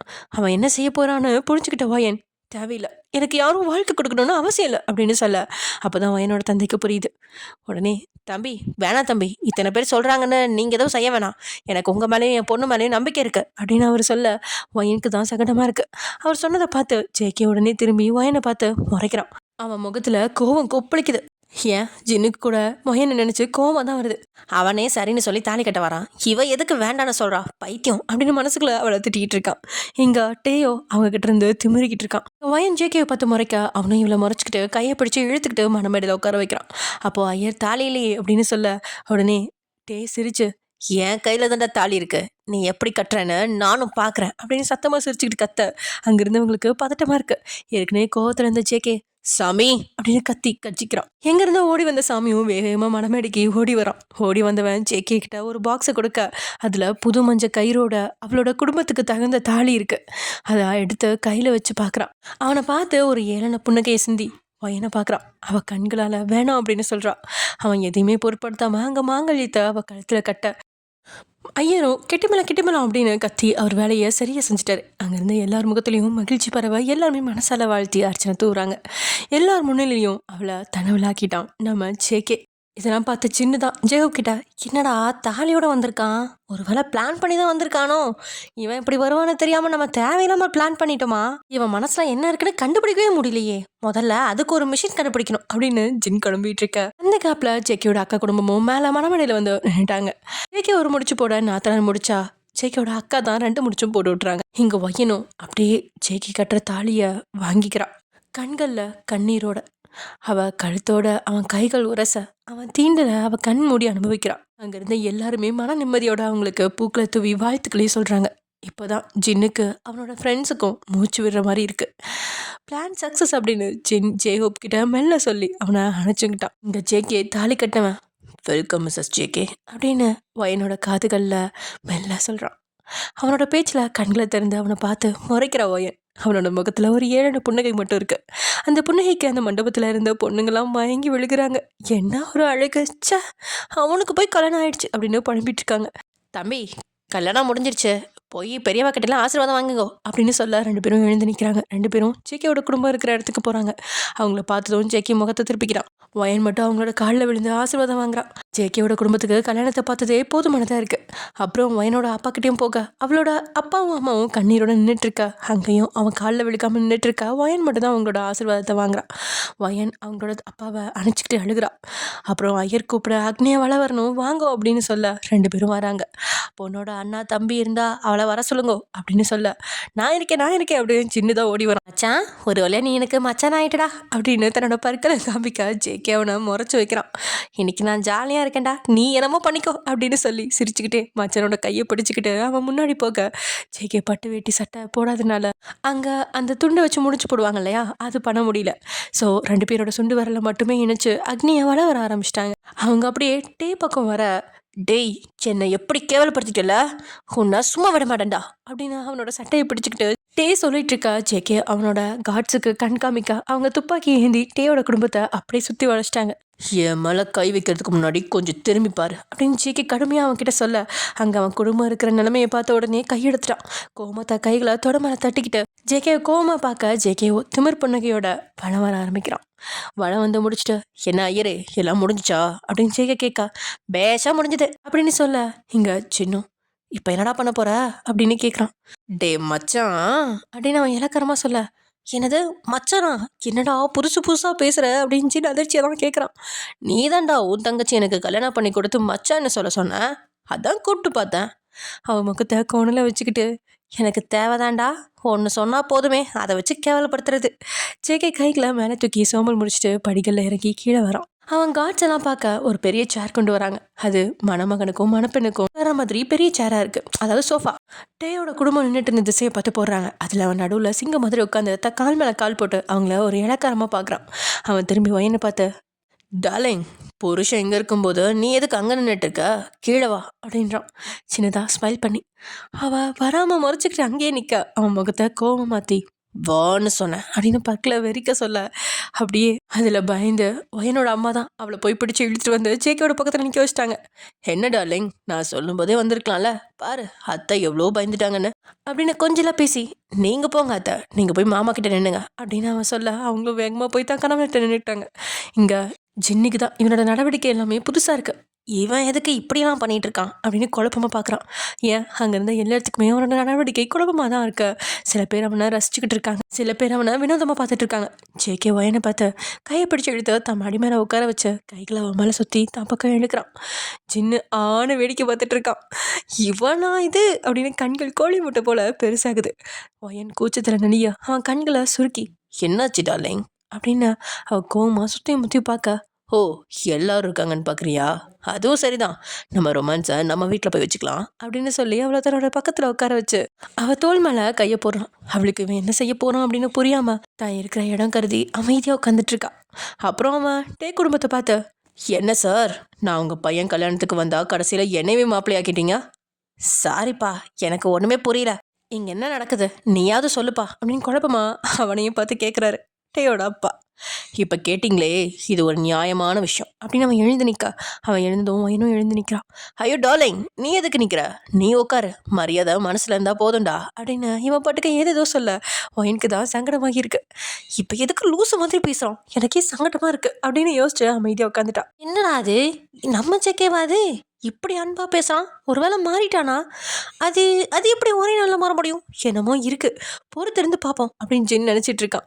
அங்கிள், ஆரம்பத்துல இருந்தே உங்கள் பையனுக்கு என்ன சுத்தமாக பிடிக்கல. எனக்கும் பல வழியில் குடைச்சல் கொடுத்துட்டே இருந்தான். தொழிலில் இதெல்லாம் சாதாரணம்னு நானும் விட்டுட்டேன். இங்கே நிற்கிறாங்க பாருங்க, என் ஒய்ஃப் ஓயன். அவங்க எனக்கு பிஏவாக ஜாயின் பண்ணாங்க. ஆக்சுவலாக எந்த பொண்ணுங்களையும் இந்த வேலைக்கு நான் எடுத்ததே கிடையாது. இவங்க என்னோட ப்ரொஃபஸரோட பெஸ்ட் ஸ்டூடெண்ட். அவர் வந்து என்கிட்ட கேட்ட ஒரே காரணத்தினால இவங்களுக்கு நான் அந்த வேலையை கொடுத்தேன். ஏன்னா அப்பா என்கிட்ட வேறு எந்த வேக்கன்சியும் இல்லை. இவங்களும் சரியாக தான் ஒர்க்லாம் பண்ணாங்க. அவங்க வேலையில் அவங்க கரெக்டாக இருந்தாங்க. ஏதோ 1-2 முறை நடந்த சின்ன சின்ன ஆக்சிடெண்ட்டில் உங்கள் பையன் எங்கள் 2 பேரையும் ஒன்றா பார்த்துட்டு நான் இவங்கள காதலிக்கிறேன்னு நினச்சிட்டான். அதுக்கு என்ன பழி வாங்குறதுக்காக இவங்களை என்கிட்ட இருந்து பிரிக்கணும்னு நினச்சி உங்கள் பையன் நிறைய வேலை பார்த்துட்ருக்காரு. ஐயோ நீங்கள் வேற, நானும் பல முறை சொல்லி பார்த்துட்டேன் சார். டேய் லூசு பயலே, அவங்க எனக்கு பிஏ மட்டும்தான், பைத்தியம் மாதிரி பண்ணாதானே சொல்லிட்டேன். என்கிட்ட இவன் வேலை நடக்கலைன்னு தெரிஞ்ச உடனே அதான் சொன்னேன்ல, ஆக்சிடெண்ட்டில் ஒன்றா இருந்த மாதிரி ஃபோட்டோஸு இவன் ரெடி பண்ணி அந்த பொண்ணுக்கிட்ட காட்டி அவங்கள மிரட்டி கல்யாணத்துக்கு சம்மதிக்க வச்சுருக்கான். அதனால தான் இவனை கல்யாணம் பண்ணவே சம்மதிச்சிருக்காங்க. ஓ, உனக்கு அவ்வளோ தெரியுமில்ல, அப்புறம் ஏன்டா நீ வந்து தடுக்கல அப்படின்ட்டு கோவமாக கேட்குறான். நான் ஏன்டா தடுக்கணும், அது அவங்க லைஃப், அவங்க சூஸ் பண்ணுறாங்க. இப்போல்லாம் பொண்ணுங்க எவ்வளோ போல்டாக இருக்காங்க. அவங்க ஏதோ ஒரு ஃபோட்டோ பார்த்துட்டு கல்யாணத்துக்கு ஓகே சொன்னால் அதுக்கு நான் என்ன பண்ண முடியும் அப்படின்னு கூலாக பதில் சொல்கிறான். வயனுக்கு எப்படி நடிக்கிறான் பாருங்களேன். என்கிட்ட எப்படிலாம் நடந்துக்கிட்டேன்னு எனக்கு மட்டும் தான் தெரியும். இப்போ தப்பு எல்லாத்தையும் ஏன் மேலே போடுறான் படுபாவி அப்படின்னு கோவமாக மனசுக்குள்ள அவனை திட்டிகிட்டு இருக்கா வயன். டேய் நீ சொல்கிறதா சரிதான், இப்போ எதுக்கு அவக்கடத்தில் தாலி கட்டின அப்படின்ட்டு கோமா கேட்கா. அதுக்கு காரணம் உங்கள் அத்தை தான் அப்படின்னு அவன் அவங்கள பார்த்து சொல்ல, டே அவங்கள தீயா முறைக்கிறான். அவங்களுக்கு உனக்கு கல்யாணம் ஆகிறத பிடிக்காட்டி அவங்க ஏதாவது பண்ணி கல்யாணத்தை நிறுத்திருக்கணும். என்ன எதுக்கு தேவையில்லாமல் கோத்து விடணும். ஒரு நல்ல குடும்பத்து பொண்ணை, அதுவும் கல்யாணம் ஆகாத பொண்ணு மேலே ஒரு ஆண் கூட சேர்த்து வச்சு எப்படியெல்லாம் பழி போடுறாங்க. இனி அந்த பொண்ணு யார் கட்டிப்பா? அது உண்மை இல்லாட்டி நீ என்ன தலை கட்டணும்? டேய் பேச விடுறா, எங்கடா பேச விடுற? சார் உங்கள் பையனை கொஞ்சம் அமைதியாக இருக்க சொல்லுங்கள், அப்புறம் நடக்கிறதுக்கு நான் எதுவும் பொறுப்பு கிடையாது அப்படின்னு நக்கலாக சொல்கிறான். இப்போ அமைதியாக இருக்கேன் இல்லையா, அவர் தான் பேசிகிட்டு இருக்கார்ல அப்படின்ட்டே அவனோட அப்பாவும் ஏதோ சொல்ல வர. அப்பா வாயை மூட்றா, பண்ணுறதெல்லாம் பண்ணிவிட்டு உனக்கு என்ன பேச்சு வேண்டி கிடக்கு, கொஞ்சம் நேரம் அமைதியாரு அப்படின்னு அவனை அடக்குனதும் இங்கே அவனோட அத்தை பேசுகிறாங்க. அப்போ நான் சொன்னது உண்மை இல்லைன்னு சொல்கிறியா, அவள் கர்ப்பமா இல்லையா அப்படின்னு டேயோட அத்தை கேட்க. ஆமாம், உங்களுக்கு என்னை பார்த்தா எப்படி தெரியுது, என்னை பார்த்தா ஒரு பொண்ணை ஏமாத்துற மாதிரி தெரியுதா? அதுவும் குழந்தையோடு இருக்க ஒரு பொண்ணை விட்டுட்டு போகணும்னு நினைக்கிறவன் கிடையாது. நான் தான் சொன்னனே, அவங்க என்னோட பிஏ மட்டும்தான். அப்படி எங்களுக்குள்ள ஏதாவது நடந்திருந்தா அப்பயே அவள் என் பொண்டாட்டியாக தான் இருந்திருப்பா. இப்படி தைரியமாக ஒருத்தரை கல்யாணம் பண்ணுற அளவுக்கு வந்து மேடையில் உட்காந்துருக்க மாட்டான் அப்படின்னு அவன் சொல்ல, இப்போ அவன் குரலில் கடுமை மட்டுமே நிறைஞ்சிருக்கு. கூர்மையாக எரிச்சிடுற பார்வையில் அவங்கள பார்த்து சொல்லிட்டு இருக்கான் ஜேகே. வயனுக்கு தான் இப்போது குற்ற உணர்ச்சியாக இருக்குது. நம்மளும் ஏதோ விதத்தில் தப்பு பண்ணிட்டோம் அப்படின்னு யோசிச்சுட்டு இருக்கா. ஆனால் ஏன் இவன் ஒன்றுமே நடக்காத மாதிரி இப்படி பேசிகிட்டு இருக்கான் அப்படின்னு வயன் யோசிச்சுட்டு இருக்கா. என்னமா நடிக்கிறான், பண்ணுறதான் பண்ணிட்டு ஒன்றுமே பண்ணாத சின்ன பாப்பா மாதிரி பேசிகிட்டு இருக்கானே அப்படின்னு ஜின் அவனை ஆச்சரியமாக பார்த்துட்டு இருக்கான். இதெல்லாம் கேட்டுட்டு இருக்க வயனோட அப்பாவுக்கு தான் நிம்மதியாக இருக்கு. ஓ, அப்போ கர்ப்பமா இல்லையா அப்படின்னு டேயோட அத்தை கேட்க. வாந்தி எடுக்கிறவங்கெல்லாம் கர்ப்பமாக தான் இருக்கணும்னு சொன்னால் உங்களை எல்லாரும் பைத்தியம்னு தான் சொல்லுவாங்க. ஏய் சும்மா கத்தாதீங்க, நான் தான் எங்களுக்குள்ள ஒன்றுமே இல்லைன்னு சொல்கிறேன், அப்புறம் எப்படி அவள் கர்ப்பமாக இருக்க முடியும்? ஓ அப்படியா, இரு நான் டாக்டரை கூப்பிட்டு செக் பண்ண சொல்கிறேன் அப்படின்னு சொல்ல ஒயின் உடனே பதட்டமாகறா. ஜின்னும் அவனோட ஃப்ரெண்ட்ஸும் கூட பயப்படுறாங்க. என்னடா அவன் என்னென்னமோ பேசி கடைசியில் செக் பண்ண சொல்கிற அளவுக்கு வந்துட்டான், அவள் தான் உண்மையாக கர்ப்பமாக இருக்காளே, செக் பண்ணால் கண்டுபிடிச்சிருவாங்கல்ல, இப்போ என்னடா பண்ணுறது அப்படின்னு ஜின் புலம்ப. கவலைப்படாத, எல்லாத்தையும் ஜேகே பார்த்துக்குவான் அப்படின்னு சொல்கிறான் ஜேஹூப். ஜேகே பார்த்துக்குவான் அப்படின்னு இருந்தாலும் ஜின்னுக்கு பதட்டமாக தான் இருக்குது. தாராளமாக கூப்பிட்டுக்கோ அப்படின்னு ஜேகே சொல்ல அப்படியே போய் ஒயன் பக்கத்துலேயும் உட்காந்துக்கிட்டான். அவள் கைகள் பதட்டத்தில் நடுங்குது. உடனே டேயோட அத்தை தான், அந்த டாக்டர் வர சொல்ல டாக்டரும் ஒயன் கிட்ட வர ஒயனோட கண்கள் அப்படி எல்லாம் நடுக்கமாயிடுச்சு. அவன் உண்மையை கண்டு பயப்படல. அந்த உண்மையில் தன்னோட அப்பாவுக்கு ஏதாவது ஆயிடுமோ அப்படின்னு மட்டும் தான் பயப்படுறா. அந்த டாக்டரும் அவளை கைப்பிடிச்சி செக் பண்ண ஒயனுக்கு பயமாக வருது. ஐயோ என்ன சொல்ல போகிறாங்களோ அப்படின்னு. இங்கே ஜேகேவோ கூலாக ஒயன் மேலே ஷோல்டரில் கையை போட்டு அப்படியே உட்காந்துருக்கான். அவளை பார்த்துட்டு ஒரு மாதிரி நக்கலாக சிரிச்சுக்கிட்டு, இவன் இருக்கானே என்னை சரியாக மாட்டி விடுறான் அப்படின்னு சொல்லி ஒயன் உட்காந்துட்டு அப்படியே அவனையும் பார்த்து முறைச்சிக்கிட்டும் இருக்கா. இங்கே சின்ன ஜேகோப்பு நிலாக்கெலாம் அப்படியே அள்ளு விடுது. போச்சு, எல்லாரும் முன்னாடியும் ஒயனோட மானம் போக போகுது. இந்த ஜேகே ஏன் இப்படி பண்ணுறான் அப்படின்னு எல்லாரும் அவனை திட்டிக்கிட்டு இருக்காங்க மனசுக்குள்ளே. வெளியே திட்ட முடியாதே. ஓகே ஃப்ரெண்ட்ஸ், இது ஒரு எபிசோட முடிச்சுக்கலாம். நெக்ஸ்ட் எபிசோட என்ன நடக்க போகுது அப்படிங்கிறத நெக்ஸ்ட் எபிசோடில் பார்க்கலாம். ஓகே, பாய்.